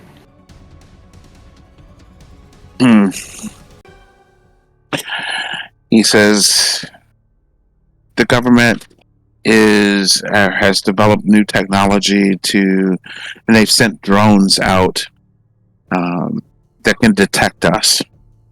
We have a poison pill in the government, clone, and we've got the fixer who's responsible for the technology, and it's possible that she has an underground contract with the government as well. He'll rub his chin, then make eye contact with Esper. They have electricity between them for a moment, and then he says, "Yes, I think I understand. The way I would go with this is I see that there are 3 potential directions, and I do have a preference, but because you're the ones who figured this out, I see that we either try to find Tempest and prevent the creation of a gifted nation. We could try to find Clone and thwart her infiltration into the American government, or we can find the Fixer, who's clearly the one creating the spotter devices."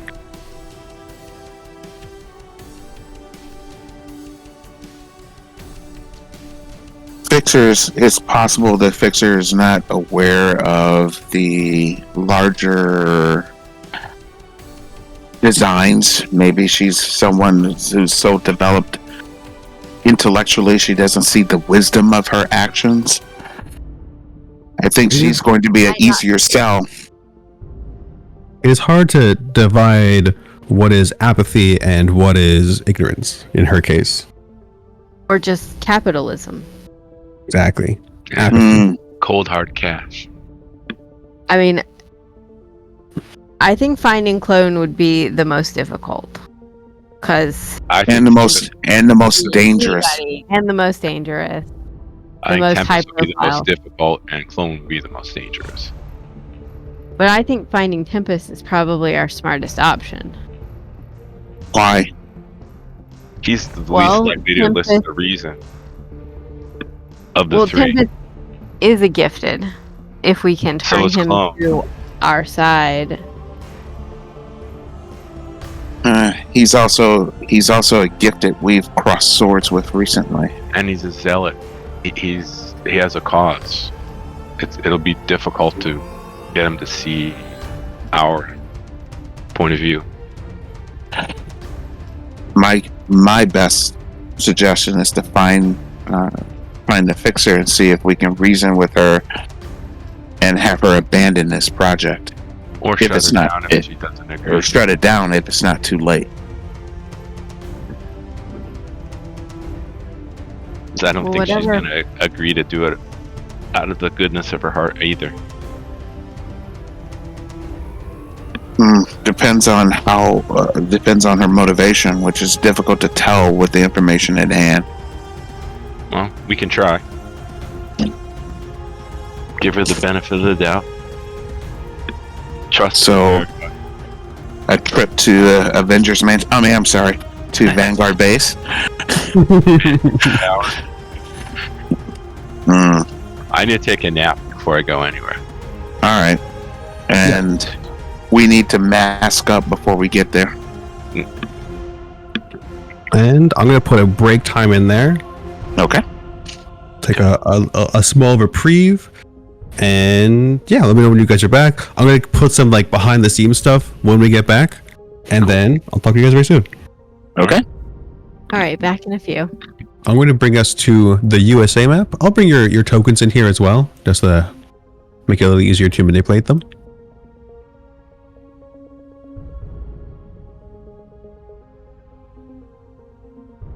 We are into dramatic actions. So this is a dramatic research task. Okay. Let's get rid of that fatigue on Samantha. You rested. Yeah. Everybody should have your PowerPoints back. Yeah, everybody's rested. It's a new day. I'm refreshing your PowerPoints and everything. Grazie. You do not have access to Cortico unless you make a dramatic task effort to do it. It is secure. It's not that like you could just walk into there. It is well controlled by the dean, and he's the one who let you in there the first time. Is Esper allowed to use it? Or do we have to go through the dean? Even Esper is not allowed to use it whenever she wants to. The dean has deemed it too powerful and too risky a device. So I guess we should go to the dean and ask him to check on Yeah. the fixer to make sure she's at the Vanguard Tower. Do we know where the Vanguard base is? Yeah, I'd say it's common knowledge that it is in Massachusetts. Mm-hmm. Okay. That's short flight. So if you want to convince the dean of anything, I'm going to have to generate a certain number of task tokens depending on what you're trying to figure out. Well, what all do we need to know to prep for going there? We need to know where she is. She might not be there. Yeah, the last time More we saw the or less. picture, she was in this New York-New Jersey border where you currently are. Yeah, Yeah. she was a couple miles away in the park. She might be in a hotel.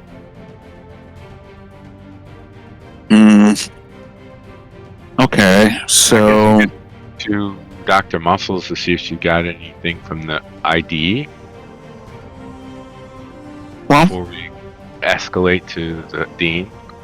then of course I will check the media. I'll check the media since that event was, I believe, covered. Let's see if they have an idea or if she made a statement in the press about her whereabouts. Dr. Muscles did not have any success with the ID. She attempted to duplicate it, figure out what the encryption is. All she has is the ID itself. She could make additional of those, but you would still be limited by the access that man had. So that would be useful. And so you could each get an access key.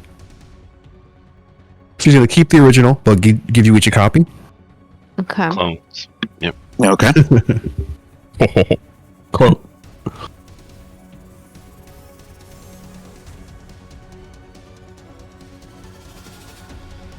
And I guess it's time to talk to the dean and ask him to help us find out where the fixer is.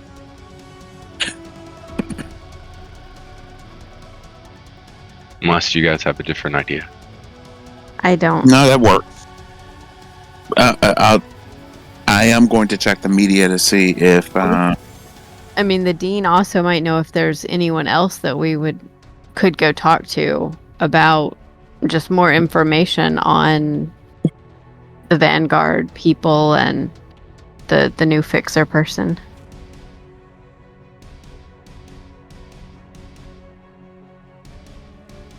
These would be different tasks. Mm-hmm. You could attempt all of them, but you kind of have to choose which one you're going to do first. I'm checking the media first.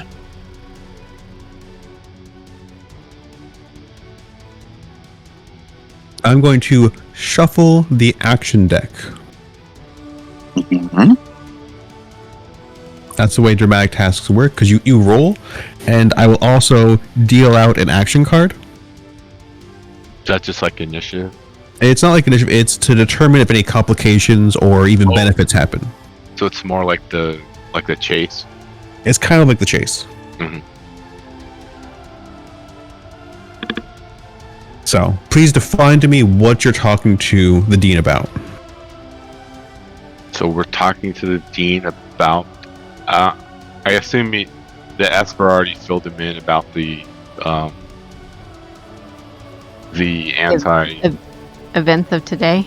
Yeah, Mhm. events today, and we let him know that we want to start with the fixer, and we'd like him to help us locate her current whereabouts.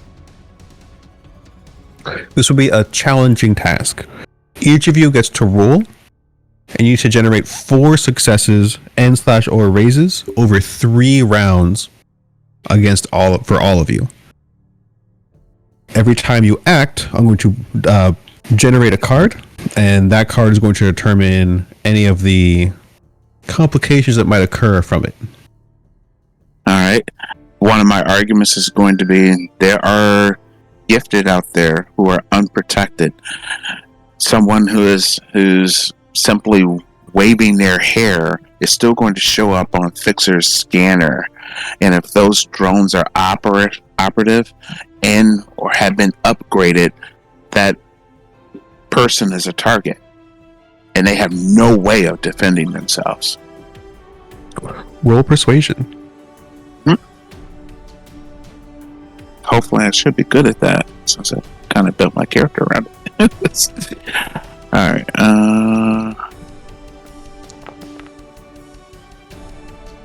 You do succeed. That's 1 action token, and the first card was an Ace of Hearts. yes. Ace.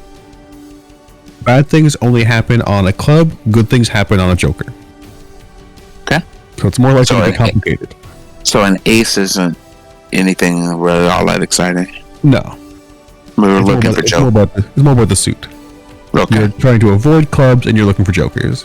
So Okay. you've got 1 of your success tokens generated. Who's next? So are there ways to use other skills besides persuasion? Would it depend Yeah. on your roleplay? Huh. I'm not gonna punch the dean. You might give up your action to allow somebody to act on another round.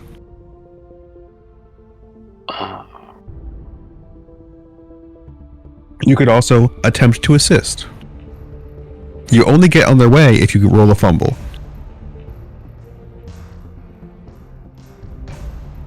So I only have D4 persuasion. It's not untrained, but Yeah, it's one of the core skills. Everybody is at least somewhat persuasive.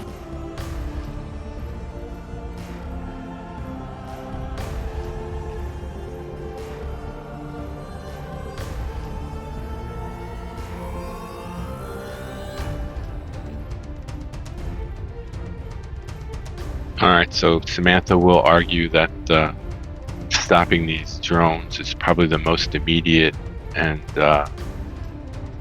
achievable of the 3 options we have right now. The others being rooting out the clone from the US government or finding Tempest and persuading him not to create a new nation for Gifted.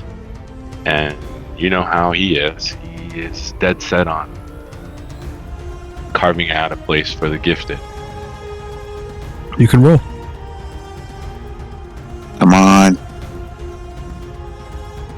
Oh, I'm an idiot. I forgot. What? Okay, when my turn comes around, I'm gonna do You it. can do it. Okay. Next card was a diamond. You do not generate another token. Nina. Alright, I will try to use persuasion as well.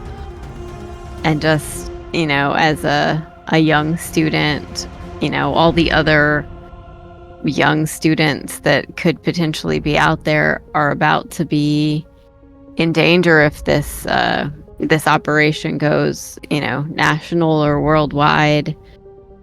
And once they start, rounding us up and tagging us, it's going to be a problem that we won't be able to stop. All right, here we go. See what the roll is. You do not generate anything else. I'm going to draw another card.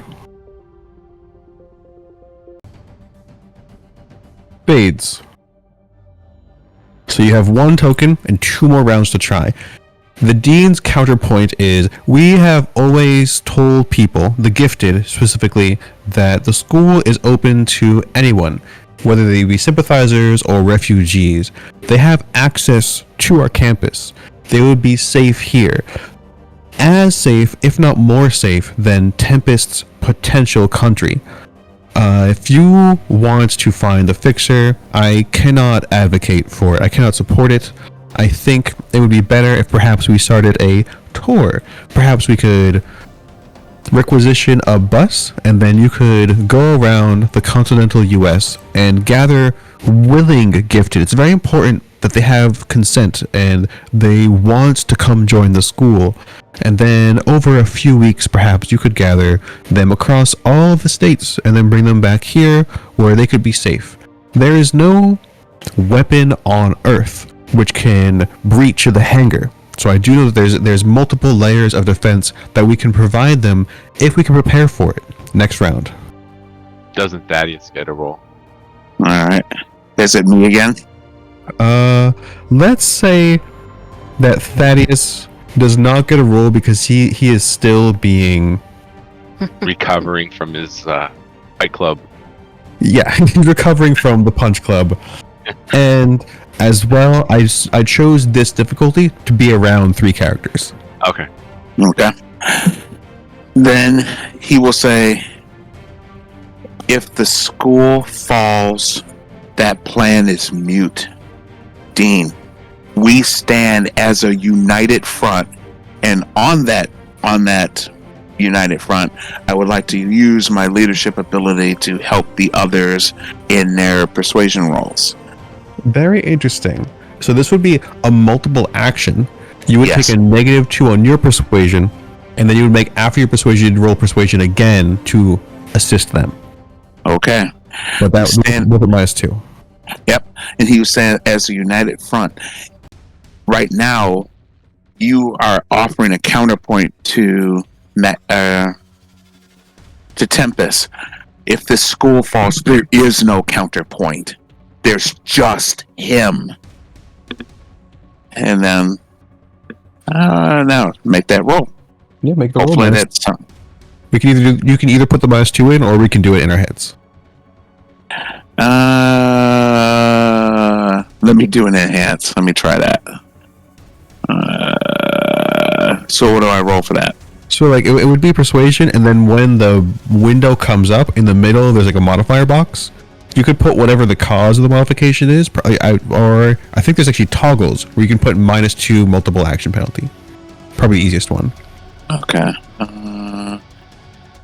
So let me get head traits, persuasion, persuasion -2.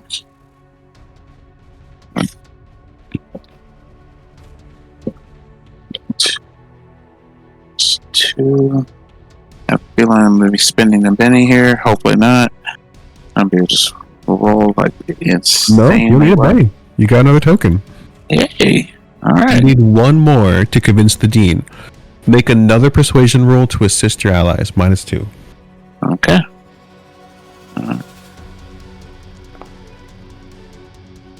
Yes.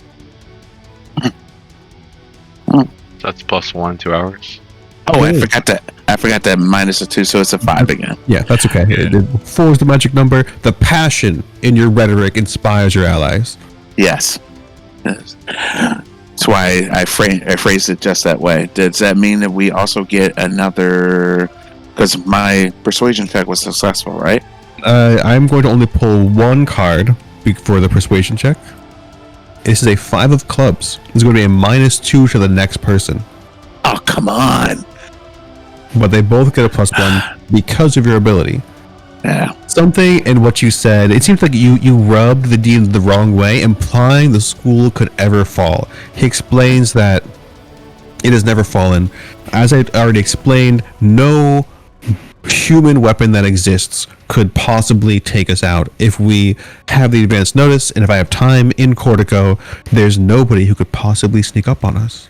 Okay. I know my next argument. Cool. Next character. Are we going in the same order? It's up to you. You don't have to. Do you want to go next? Yeah, I'll take the minus. Net -1. So you want to arm wrestle for it, Dean?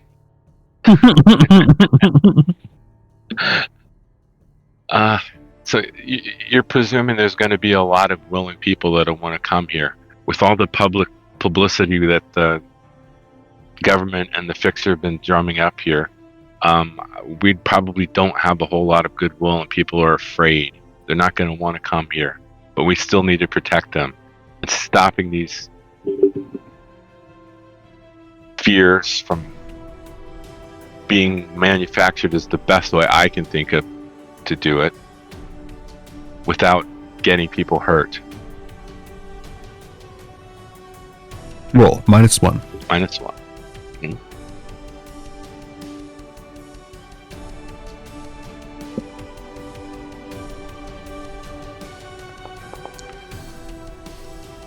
Almost strikes a note with the dean. If it wasn't for that -1 card, you would have had it. Damn it! But I ate up the -1 and oh well, I gotta get a Yeah. card yet. Yes, we're gonna see what this card does for Nina. Hearts, no change. Okay. So she doesn't get a minus. No, she just gets the +1. Yes. So, if the school is impenetrable, then wouldn't the school just become our prison if, like, we can't leave here? Oh, If I there are love it. drones, and the drones we encountered can detect us at like 30 feet. So what if they start putting them on entrances everywhere to buy food or gas? And the ones we encountered had, you know, subpar weapons, but what happens when they start shooting to kill, not detain or question? That's gonna be... It was a great argument. Uh-huh. Oh, I didn't roll the +1. Oh, but I double exploded. You double exploded. You got the raise. You are the one. Your argument is unbeatable. You convinced the dean. Yes. He sighs and he says, the last thing he wants this safe place to be to the gifted is a prison. This Yes. is a place of learning, and learning is a tool of freedom. I am sorry I was so hesitant. I do not want the gifted to become the new lords of creation. I want us to coexist with the people, with the Homo sapiens of this world. I still believe it is possible, but I also understand the adversity we all face. Why don't we take a trip to Cortico?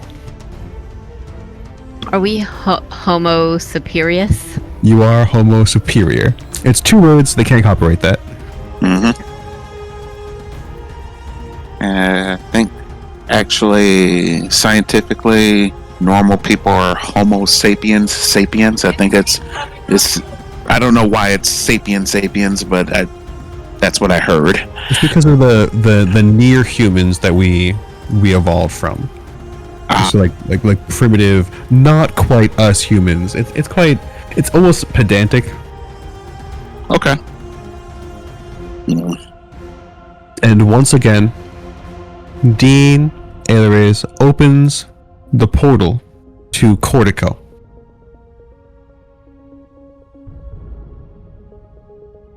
Oh, sorry, Thaddeus isn't here. He's the first one to hook himself into the device, but you have all earned your own right to use it one time. What specifically are you asking him to do? We need to find the fixer, her current location.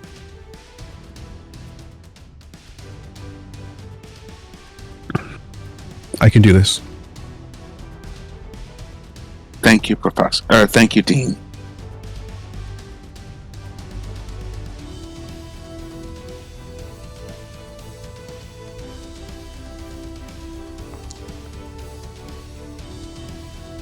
He does barely manage it.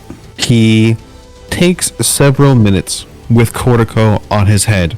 He mumbles, he whispers, he drools a little bit, and then he says that he has returned to Massachusetts, somewhere in Cambridge. And then he asks you all, like hurriedly, give me a pencil and a pen. Give me something to write on. Get over there and give it to him. Oh, well, she's faster. Yeah. Yeah, Samantha steps up with her school supplies, and he does automatic writing.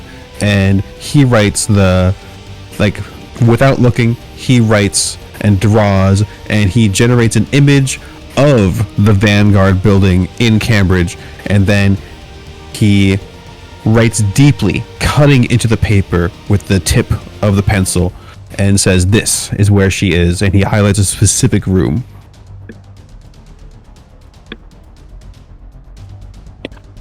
We don't know how long she's going to.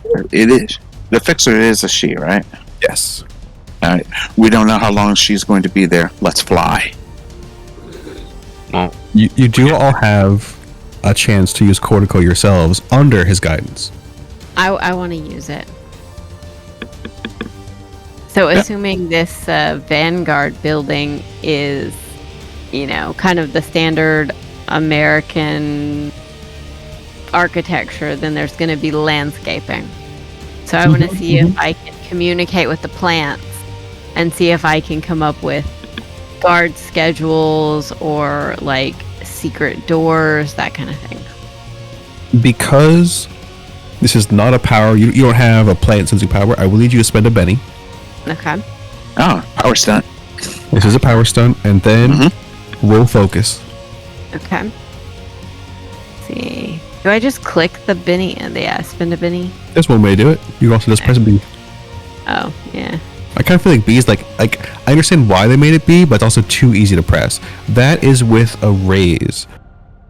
Yes. With the time you've had time to look through the books, you think not only are there plenty of landscaping, everything inside, there's some potted plants inside the building with red and blue LEDs to keep them supplied with the light they require, but with access to Cortico and with the verdant core next to you, you think with your new magical knowledge, you might be able to open a portal from here to there through the plants.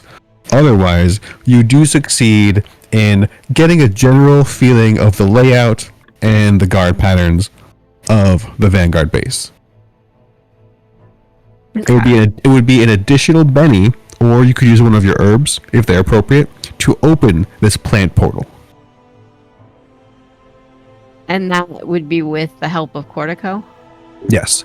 It's not something you can normally do, Okay. just because the distance is so vast.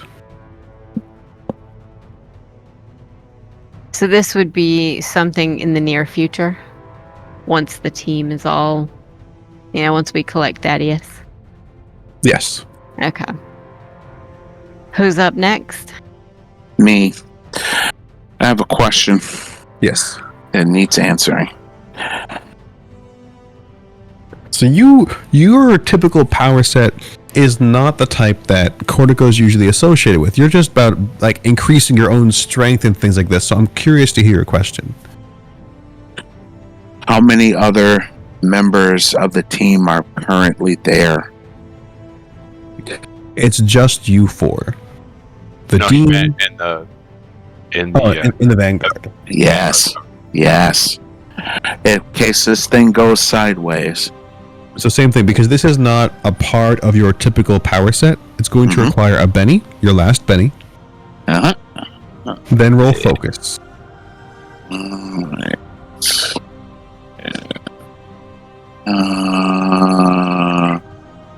Let's see. Focus. Under powers, right? That's under skills. It's under skills? Traits? Okay. There it is. Okay.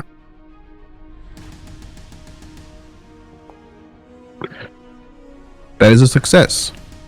Hey. This is not something your character is used to. You hear and see and feel the voices of the world as your consciousness travels the astral plane from the campus to Cambridge. You see beautiful fixtures of light hardened through will. You also see there's at least 5 members of the current Vanguard present, including the fixer. He will turn and he said, we'll be outnumbered. So let's make sure this doesn't go sideways.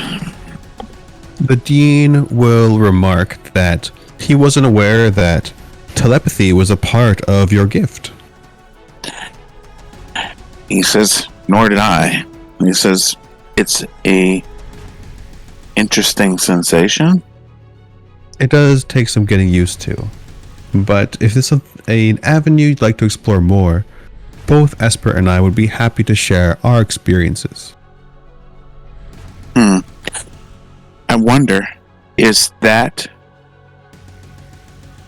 purely psionic ability, Professor or Dean, or is that somehow connected to everyone because we possess a soul? That is a deep question, one which I have probed myself for decades with no true answer. I do theorize that our gifts are connected. Whether a soul exists or not, I cannot answer to. He says, he removes the helmet, looks at the Dean. He says, there have been research into out-of-body experiences, and those are done by individuals who are not gifted. This is true. I have seen the investigatory papers on this. Most of them were under the influence of a lot of drugs, while others were not gifted, but psychics. It's not specifically a gift. It's another sort of power that many people learn to unlock from one way or another. I can say that entheogenic drugs and hallucinations is one common route to open that path. He smirks and he says, you're referring to peyote. Not peyote alone. He says, and I've also heard that they had this in near death or even death experiences.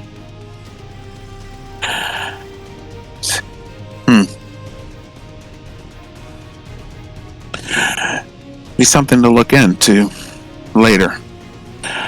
It might be a very interesting thesis if you wish to pursue your master's or doctorate in the future. Yeah, that is a thought. I like it. Samantha, I believe it's your turn. I'm afraid it's not compatible with your hat. I'll take the hat off. Professor, I have no skill to make the computer tell me anything. Nor did Christopher. What Cortico does is it accesses your central cerebrum and connects it to its full potential, while I already have the advanced mind required for such feats. You might find yourself capable of new things.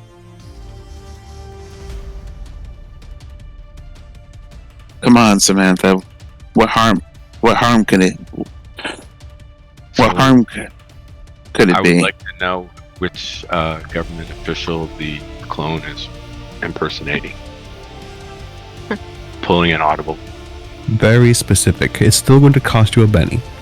And then roll focus. Okay. Are you doing anything before you attempt this roll itself? I suppose I could boost focus, right? In theory you could. In theory, Christopher also could have.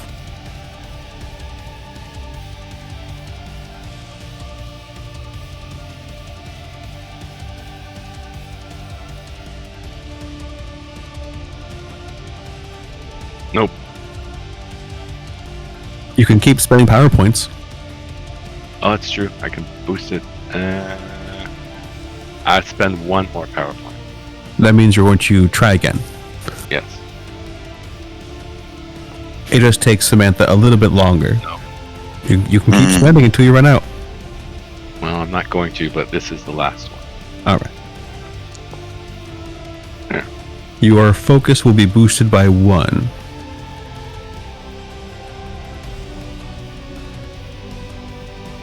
Then you spend your Benny and roll focus again.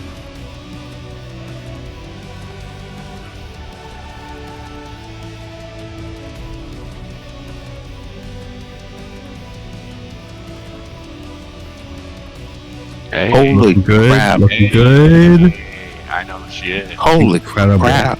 Incredible. Yes, you do something that even the dean had said was improbably difficult.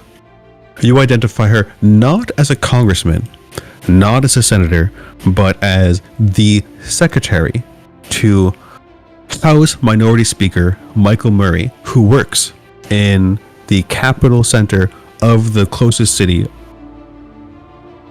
That's pretty under the radar, yeah. But close enough. Yeah, so And I wouldn't put it past Clone to occasionally impersonate the senator. especially on the phone. Right?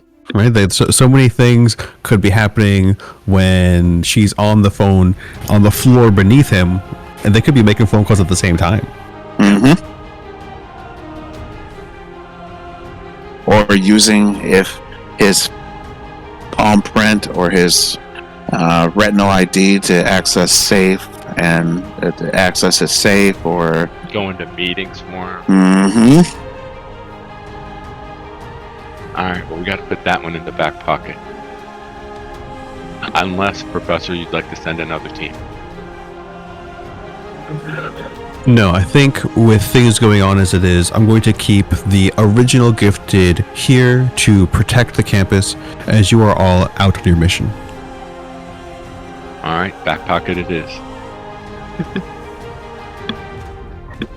Says, I'll keep the glasses on. So, if this does go sideways, we may need support. Yes, and I suppose it's worth mentioning that Dr. Muscles does cut the feed while you're in need of privacy. Thank you. But the audio stays on. Otherwise, you would have no cue to know when to turn it back on. Right. And are we going to have Overwatch support from Esper? If that's what you'd like, I can recruit Esper, but you already know the stipulations. She will need to use Cortico to connect you from such a long distance, but if you suffer any harm, she will have to cut you out of the loop. Yep. Do we have any way to prepare for what we're going to encounter with the Vanguard? Any way to like study up on who we might be facing? There's just the public asset access records. Mhm. As you already know, the Vanguard keeps their current roster tight-lipped. But Christopher did tell you who was there. And they might not all be anti-gifted. That is my hope. So if we do just, pop out of some landscaping or some indoor house plants. They may presume it Near to the be an guard. attack. Yeah, so how do we get in and not Well, have we have the clone key cards. so we could get there to the outside of the building. Why And breaking in their building would be similar. why don't we use the plants to get into the outside of the building and Walk in simply the lobby. knock? Yeah. Yeah. I guess it depends on what your ultimate goal is, doesn't it, children? Our ultimate goal is to Go talk. on key. The goal is to talk to them, Yeah. not to fight Well, to them. talk to the fixer anyway. Yes. We really don't have business with the other. But you know No. what room she is in? It's if you're willing to just walk up and knock, you may as well make an appointment.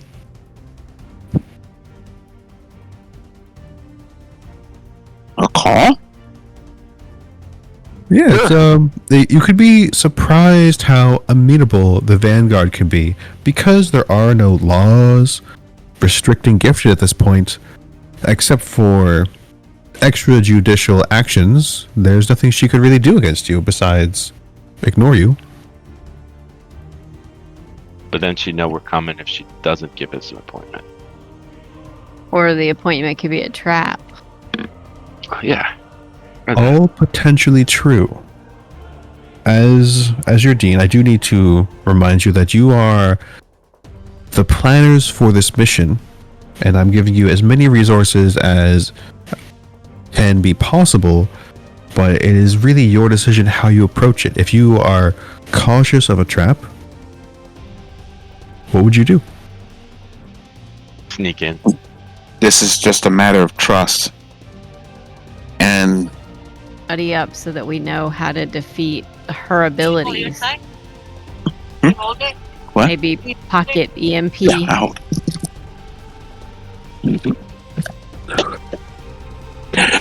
Have some more technology available to us to take with us just in case. Oh, if we short out their building with the pocket EMP, they'll definitely think we're hostile. Yes. Besides, That would be after, Yeah, after it goes in the sideways. event of emergency. we already have an exit visa. If you can get us there, perhaps you can get us out. Well, once she's there, she won't have access to Cortico. Yeah. Yeah, we need.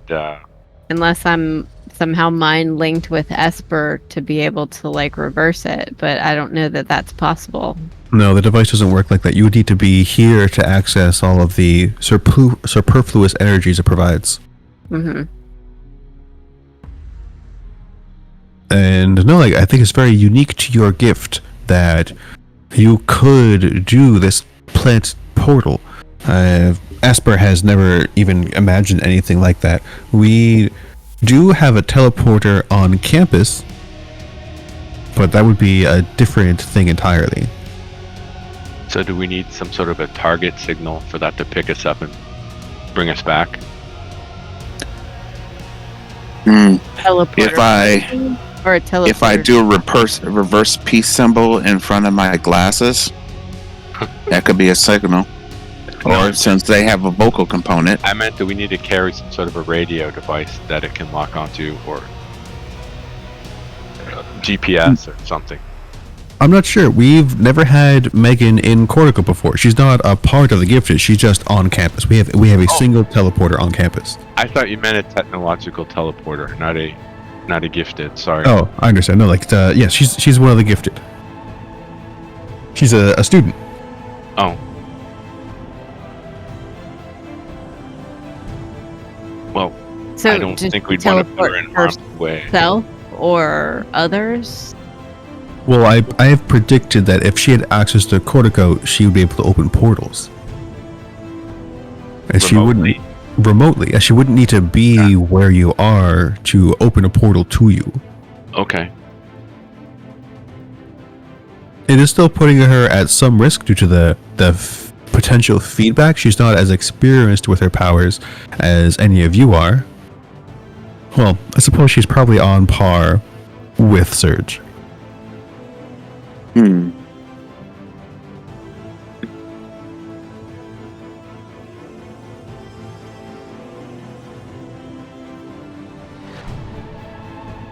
Well, now the real question is, if our goal is peaceful negotiation. And we're successful, we don't need that, but we do need a contingency.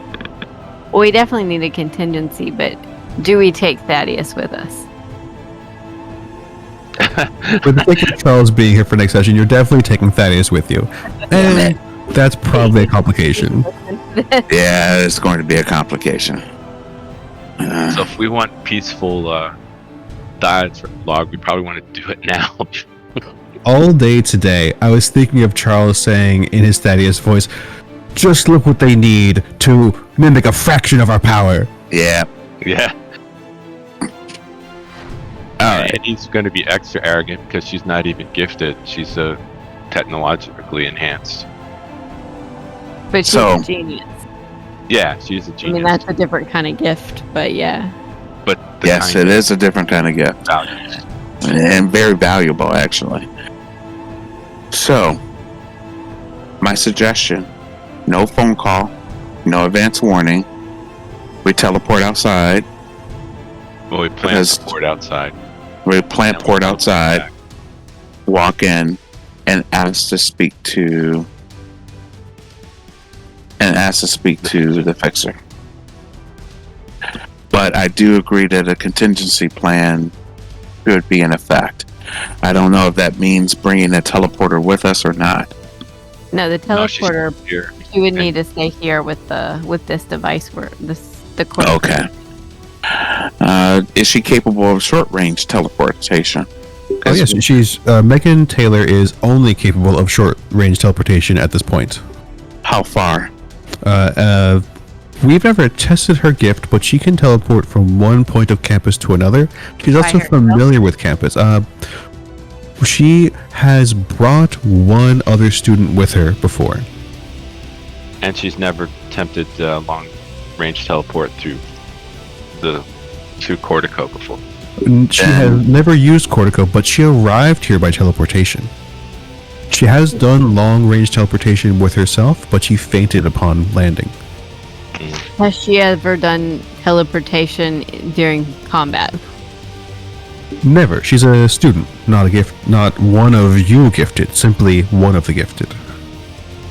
Well, She's what not we on- can do is we can have her teleport Nina out, and then me and Samantha can rely on our speed. Again, my intention is that she would be accessing Cortico and creating a portal for you all to escape through. Oh, then that's our exit visa. If it's needed, but we If might it's needed. we might need like a small EMP to give us time to make that happen. If we go in Wouldn't there, that affect Cortico? No, the EMP would only affect you in Cambridge. Okay. Yeah, we'd be in Yeah, it's a Massachusetts local area. Vanguard building.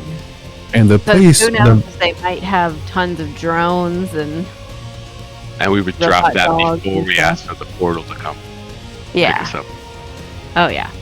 and the campus isn't going anywhere. So even with your EMP, which we would need Dr. Muscles to rig one up, then because we know where it is, we can establish where the portal would appear, and hopefully In her office would be good. in the fixture's office. Or if Yeah. we're using plant portal to get Oh, there, yeah. and then Right. Megan We're portal. going as in a friendly. escape. Yeah.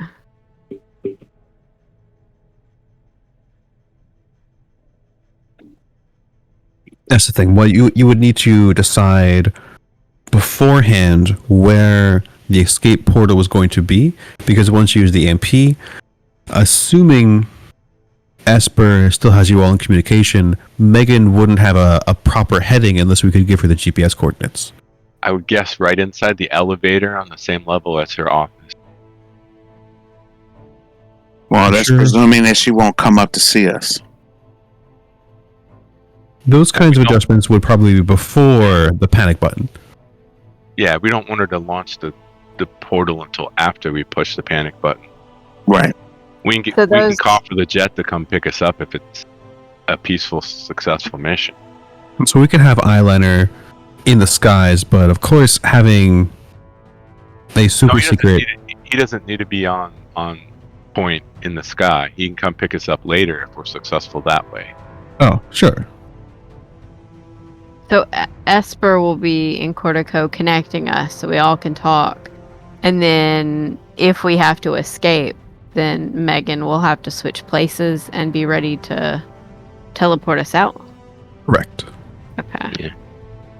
And Esper is going to make the assumption that if she needs to break connection with all of you, then Megan will step in. Yep. Okay.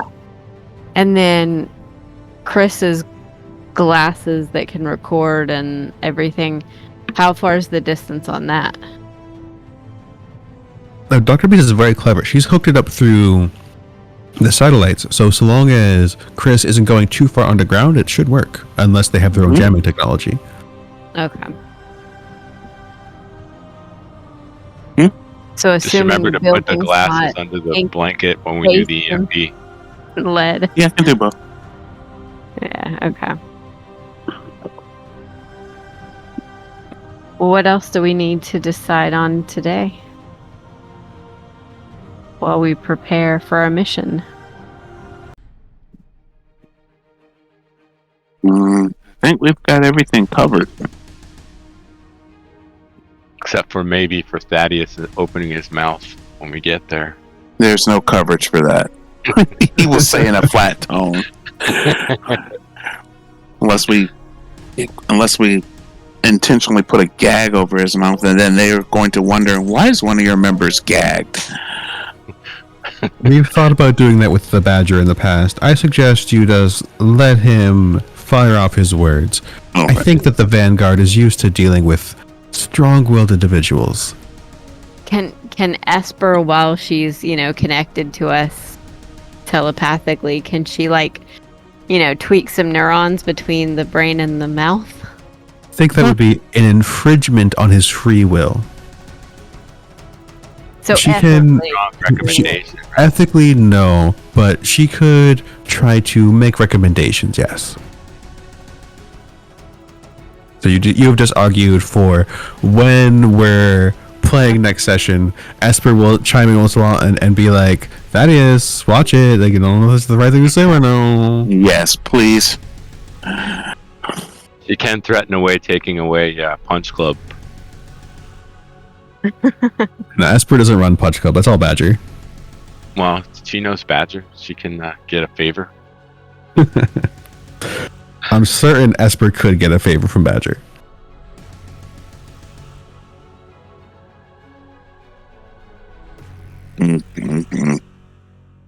Samantha's going to have to attend Punch Club sometime. It's only for adults, and Thaddeus is like in his 30s. Oh, I didn't And realize. I'm not sure. I'm not sure it's exactly fair that I attend Fight Club. Samantha is loosely based on X-23. It would be fair.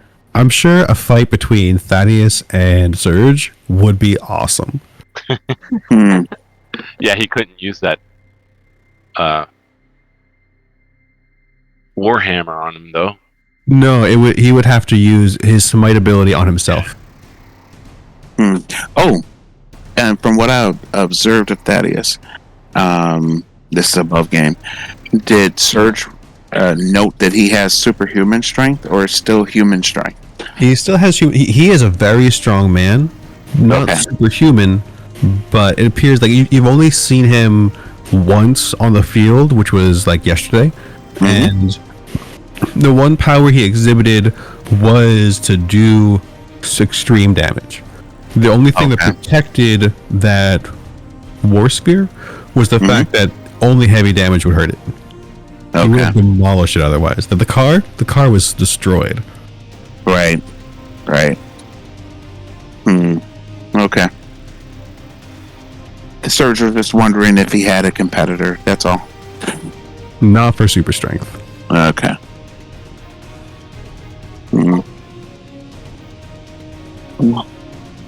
Is Samantha above human strength? No. Okay. She can boost her strength. Yeah. When she boosts, then she is still not superhuman, but it is enough where she could throw a man across a room, which is unusual for a girl her size. Mm-hmm. I was thinking of an episode of the Bionic Man or the Bionic Woman, where it's like, oh, okay, you're gonna go flying 20 feet now. Other Oh, yeah. powers that Thaddeus has shown, or at least between this session and next session, he was shown is that Thaddeus can teleport, Oh, okay. and he Alright, also is able to dispel. He's able to cancel other people's powers. Ugh. Now, powers meaning gifted powers or Or like magic. Magic, powers, technology, Oh, anything. anything. He's able to interfere with powers.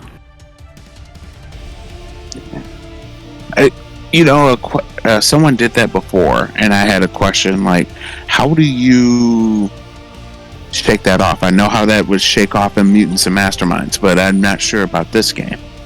How it works in this game is you just activate your ability again. The way Dispel works by it would just turn off a power, or he could use it like he could say like I'm holding my action for somebody to use a power, and then I'm going to try to counter it. and Okay. it works 1 power at a time. Okay. So If you- how do you reactivate a power? You just focus roll again. Oh, okay. So it's an action. So you might have like a multiple action penalty if you're trying to, boost something and then also attack. So Okay. hopefully he's not ready for his heel turn next session. Is Mega Strength considered a power? Because I don't roll focus for that. I just have it. Your strength +2, yeah, he can't cancel that. That's a part of your, yes, that's innate. But if you Alright. had the boost trait power active, that's what he could dispel. Okay. He can still There we punch go. in the face. And my speed, is that Also considered innate. normal? Yeah. Also innate. Sweet. All right. I would say like 80% of your powers are innate. Yes. All right. And then Unlike just Samantha and Nina, where 100% of the powers are gift. okay. Yeah. That's the thing I'm gonna have to. I thought I forgot about is actually increasing his persuasion. Probably I'll do that the next. Yeah, you can Next. use boost for that. Next Yeah, you Yeah. guys you're definitely getting an advance this session. Oh, hey! What do you know about that? Yeah, I've been pretty quick on advances. In a typical Savage Worlds game, you probably don't get an advance every session, but this has been a lot of fun. I think it's cool to advance every session. Even last session, where you guys didn't do anything but go shopping. Well, Okay. the frequency at which we're playing, like kind of a once a month or so, I think Exactly. the advance every It month offsets. feels- Yeah, Yeah. I agree. So I already know what my advance is. So especially since we just had that awesome kind of role play section of trying to convince the dean. It's like it actually makes I love when the story and the advance link up. I agree. I like that a lot. I know some systems handle that a little better. Your persuasion is now a D10.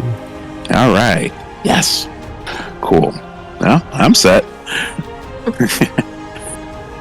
Anybody else know what they want their advance to be already? Mine's probably going to be increase 2 skills that are lower than the linked attribute by 1 die type. I just don't know which skills yet. Yeah, you could definitely sleep on it. Probably going to be mine because we both did the same thing this time and increased our attribute so that next time we can increase, our important skill and then something else. Yeah, for sure. Sweet. So did everybody have a good time?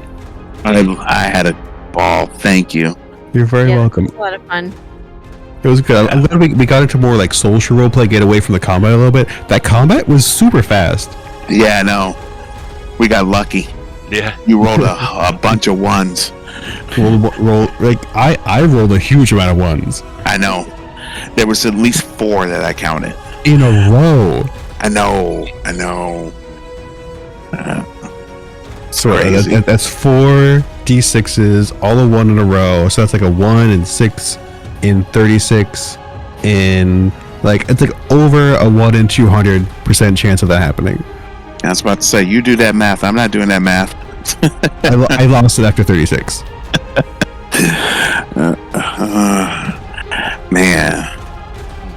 So I was wondering what other one-shot systems are you thinking about in the near future? But of course that's months at a time. Yeah, great question. I have been compiling a list of all the TTRPGs I'm familiar with. I'm sure none of you have heard of Distorted Domains. It's an incredibly indie game. Nope.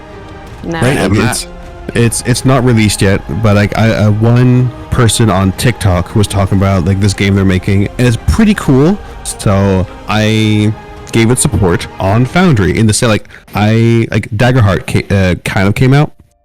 I made a Foundry system for it, and in doing that, I learned I can run any game on Foundry with special effects, with all kinds of like automation. I learned so much in doing that adaptation. Mm-hmm. And so now Does that include my favorite Mutants and Masterminds? Mutant Masterminds already has support, Yes. right? Like, yeah, that's really cool. I'm glad that Masterminds already has it. But so Distorted domains would be really cool.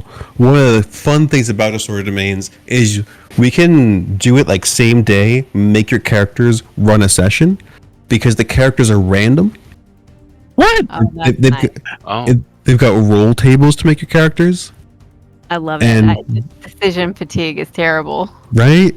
And so last session, we had a cyborg from the streets with a teapot of shrinking and a chainsaw made of flesh. Ugh. Right? Like, it's like super random. And he had, Chainsaw made of flesh. yeah, and so that's it. Like, that's the character. He had some additional aspect, but that's what I remembered about it because it was so noteworthy. Oh, yeah, he was a mad wizard, was another part of his aspect. Ah, okay. And so then I just had it was for my Monday session. Not enough people showed up. I was like, hey, like, you guys you want to try this random game? And we had a quick session, and it was actually a lot of fun. Where they had to the three of them, their universes were in danger, and they had to choose which universe they were going to save first.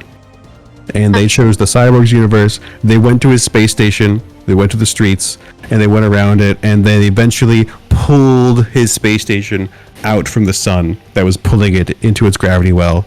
Oh wow! And it was just like a super random zero prep session. A lot of fun though. I was about to say, was the skin on the chainsaw made from a Kryptonian?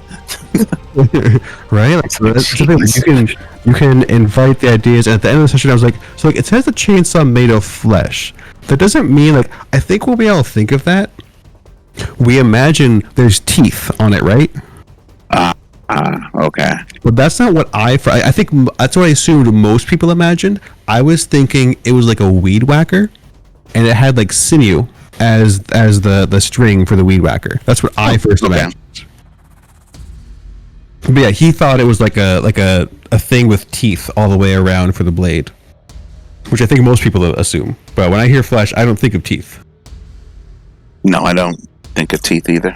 Right, like the second option I thought of the next day was where it could use like a blood hydraulic jet to cut stuff. Mm-hmm. So there's options. Yeah. It doesn't say that in the character sheet because the random pool just he just randomly got a chainsaw made of flesh. It's up to the player in the moment to decide what that really means. Now, since you, do all the back end stuff with Foundry, stuff that's got all the random tables, can you set it up so you just click a couple buttons and there's all your stuff? I do still need to type it in, but I have it so that the players can do the rolling and I can just type it in really fast and then it shows up on the character sheet. That's cool. Thanks. So that's one that I had success running that one really quickly. Other games I really love, and Brian's played them, is Exalted. I love Exalted. Yes, Exalted is amazing. I had to find my character I had from Exalted because I enjoyed that. I think he was the son of Apollo or something like that, and then an exercise guru, which was a lot of fun. That's Scion you're thinking of. Oh, Scion, yeah. Which is the next thing, which is literally the next game I was going to talk about. They're very similar to the other World of Darkness games, which is like a D10 pool. Mm-hmm. So those are all fun. Let's see, go through my list. Warhammer Fantasy, Warhammer 40k games. Fifth edition versions of the World of Darkness. I have not tried any 5e World of Darkness. I've never tried a single D20 World of Darkness game. I read Monty Cook's Vampire for 3.5. It's not 5th edition D20. It's Vampire 5. Gotcha. I have read Vampire 5. Yeah. I don't hate it. I do not hate it. It's also Werewolf 5 now. And I did not read Werewolf 5. One of my issues is that those ones, they're explicitly, the splats are not supposed to mix. Mm-hmm. But I think Brian was in the game where we played a Super Friends new World of Darkness game where everybody was their own kind of crazy supernatural. Yep. Yeah, I was human, actually. 20th anniversary probably for that. Someone was a vampire, someone was a changeling. Yeah. It would be Chronicles of Darkness is what it's nowadays it's called. It used to be New World of Darkness, now it's Chronicles of Darkness. Oh. Okay. Yeah, I didn't really care for when they changed all the vampire clans and stuff in that New World of Darkness. I can agree that Vampire is probably one of my least favorite splats for the Chronicles. But I love Mage. Mage is so fun. Mhm. Then Shadowrun. I think Anarchy might be my favorite Shadowrun right now. It's a lot easier to run. Partially for that reason, I would go to the other Shadowruns for the lore and stuff like that. But Anarchy for like the actually running it. As you already know, Chris, I love Star Wars FFG as well. Mm-hmm. GURPS, long time big fan of GURPS. It was my first Universal system.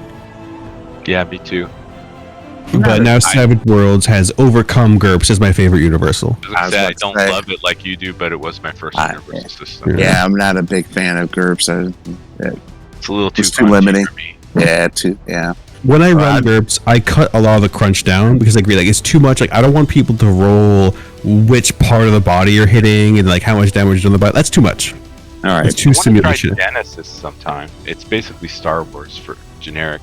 Yeah, I would run Genesis because I run Star Wars. I know I can run Genesis. I'm gonna put Genesis on my list. It didn't make it on my list. That's the 66th item on my list. Hey, folks. I'm done with dialysis, and I have to use the bathroom. So I'm going Congratulations. to. Thank you. Thank you for having something fun to fill the time. I loved it. My pleasure. Hope to catch you again next time. We'll try to schedule it. Can have a safe drive home. Yeah, we're just shooting the shit until I close the server. All right. Take have care, a good night, everybody. Brian. Yeah, see you, Brian. Bye. Next up, In Nomine. Have you heard of In Nomine? I've heard of it, never played it. That's another Steve Jackson Games one. It's about the war between hell and heaven here on the material plane. So people can choose to play angels, or people can choose to play demons, and like it just like opens up from there. It's got a unique 666 dice system where you roll 2d6 to determine success or failure, and a third d6 to determine like the quality of the success or failure. In like Foundry, would those be like different colors? That's what I would do. I would do different colored dice, and then also in the chat description, I would say like these are the 2d6, and this is the separate d6. Yeah. Okay. So with Daggerheart, I've learned how to record that accurately. Another one I'd like to try is Scum and Villainy. It's the basically Star Wars version. Blades in the Dark. Yeah. Well, that's what I was gonna bring up. Like where we played like a one shot of that. It's such a different system with like the flashbacks and not like planning. You just do, and then whatever happens. But I know there's the Scum and Villainy, kind of the sci-fi space one, and then there's Girl by Moonlight, the like magical girl one. And I don't know if there's any others in the works, but they all sound kind of fun. Number 65 was Girls by Moonlight. like you literally just put Genesis right on top of that one, just like in my list. Like I would love to run a magical girls session. I think it would be so much fun. It would be so much. You don't even have to play girl I mean, they don't have to be girls. No, not literally. But just that kind of it's a different. I saw like whoever posted that Dragon Ball Z meme or whatever. That was me, probably. It's a like in that level of like the anime you watched as a child. The magical girl side was just different than like the little boy anime stuff, like Dragon Ball Z versus Sailor Moon. But it's just that kind of like, here's a team or Powerpuff Girls, like go out and do something. I'm a little older than you guys, so I didn't have quite as much anime. I had Star Blazers and Speed Racer. I did enjoy some Speed Racer. I was a big DBZ fan. I never thought about running DBZ in Girl by Moonlight, but now that you said it, Lynx, I can totally see it.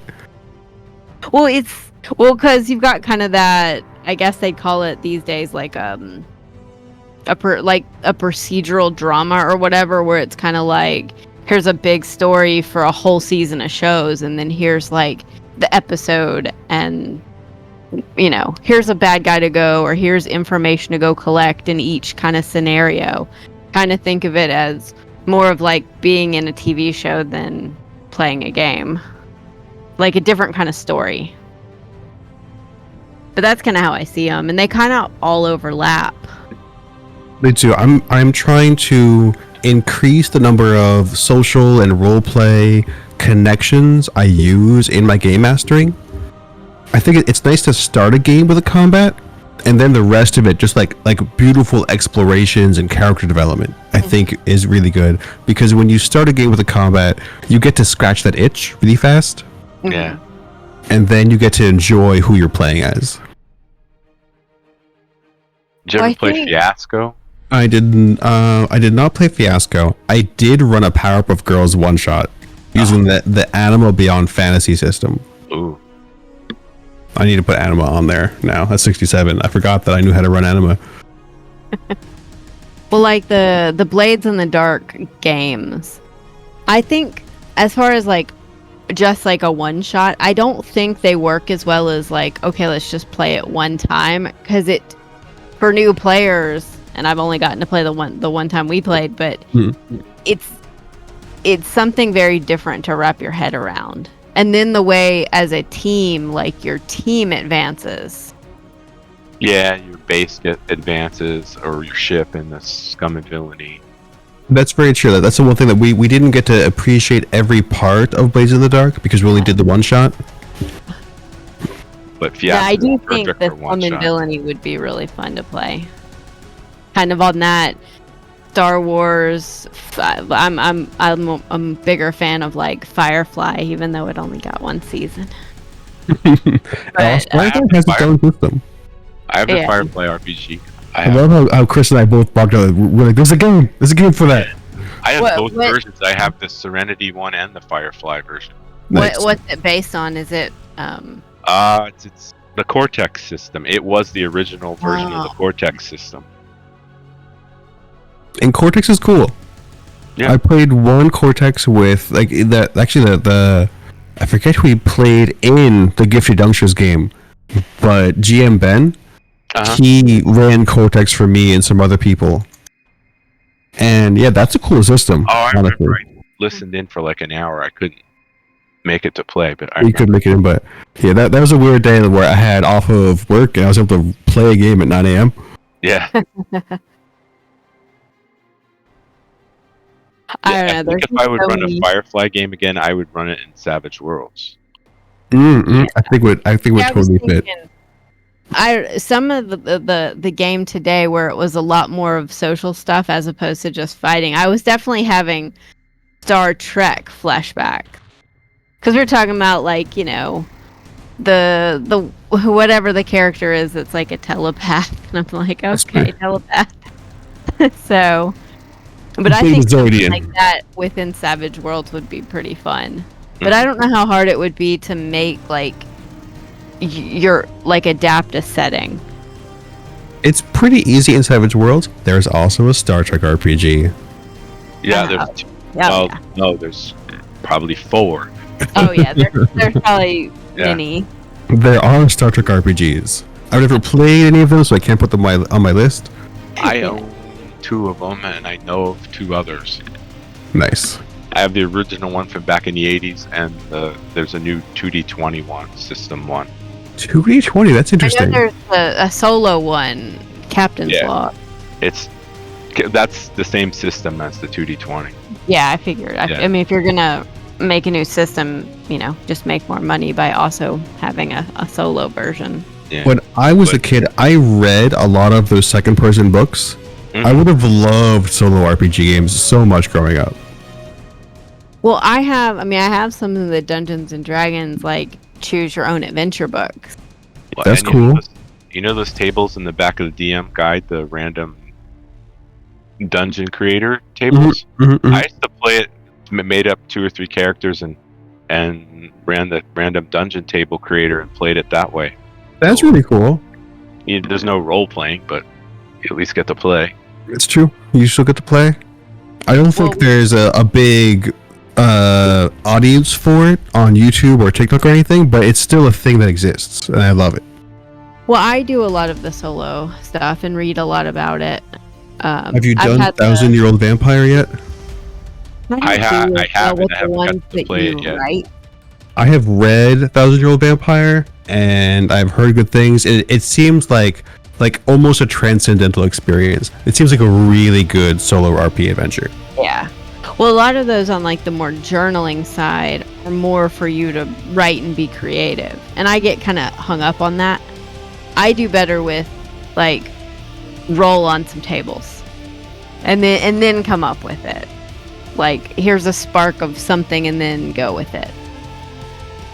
So I've never really tried many of the journaling ones because I don't do as well with writing. I gotcha.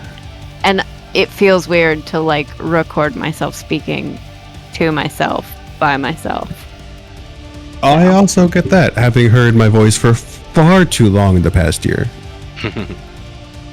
Well, like if I'm teaching, I mean, I've had a lot of teaching experience, and I've recorded some yoga classes now.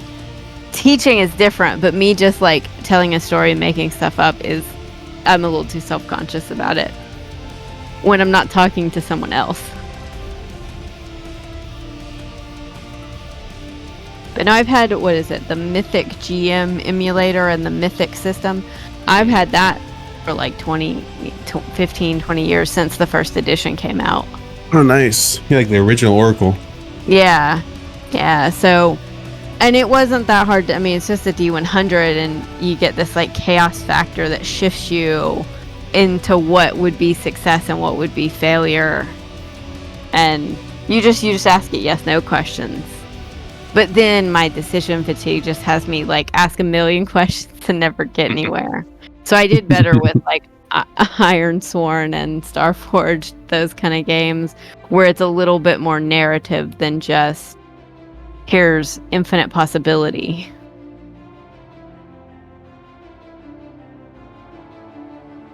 Yeah, decision fatigue is an absolutely real thing. Mm-hmm.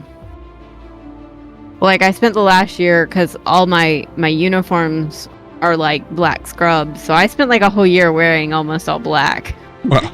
I finally introduced a little bit more color into my other wardrobes, but it just got easy just to not have to worry about color and just wear the same kind of thing every day.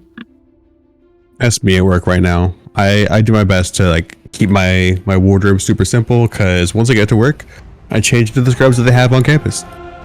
Yeah. Doesn't matter what I wear. This is a nice post-session chat. Any stars or wishes you'd like to say before I log out? I thought this was really fun. Adding in, because we knew about Tempest and Clone, Fixer kind of added a new possibility of direction for the game. Just interesting. So many different ways to go. Cool. Yeah. I'm glad you found that interesting. Whichever plot you choose, the other two are going to advance as you pursue that one, which I think is exciting. Yeah. And don't forget, Samantha still has the government enemy looking for her. That she does, and that's definitely going to have to come up at the Vengeance, the Vanguard base. Oh, I didn't know they were government too. Yeah, I think I said that in session where they're government funded now. Yep. I think that your enemy is one of those like Black Ops government things, though. Yeah. It's like an off-books thing. Yes. Just like the spotters who saw you all this session. Yep. Awesome. Well, stars to you both, and Brian. Yeah, you all really stood up to the challenge. It was open, and you chose a direction. You stuck to it.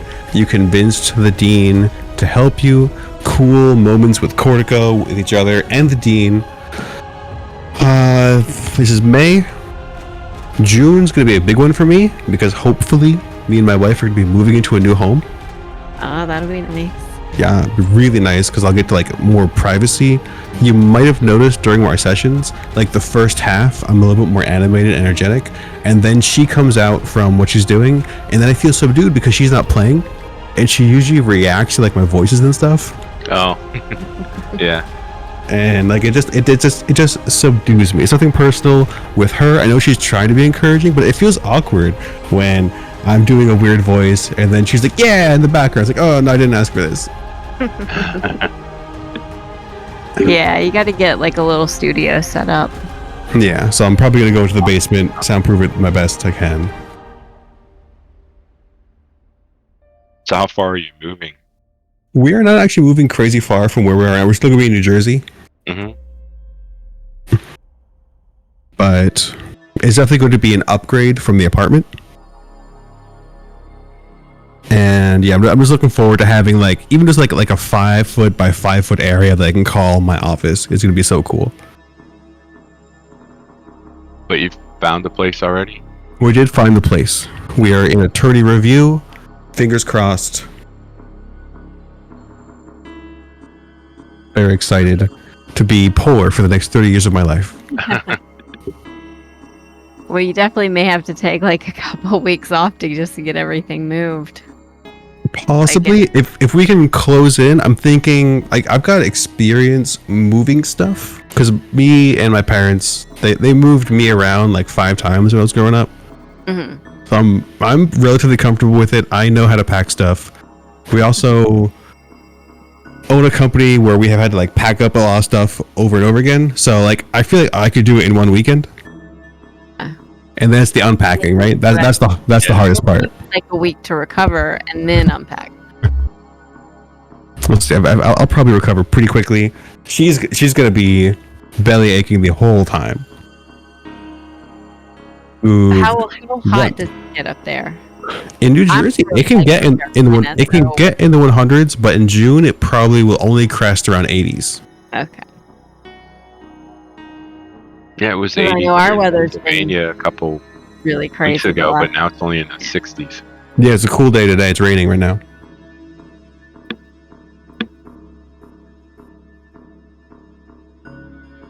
All right. Well, I'm gonna head out. Yeah. You guys have a good All right. night. Thanks Have for a good the night. chat. You too. My I look forward to more stuff in the future. same. I got Samantha's notes, and I'll catch you all online. All right, we'll see you. Bye.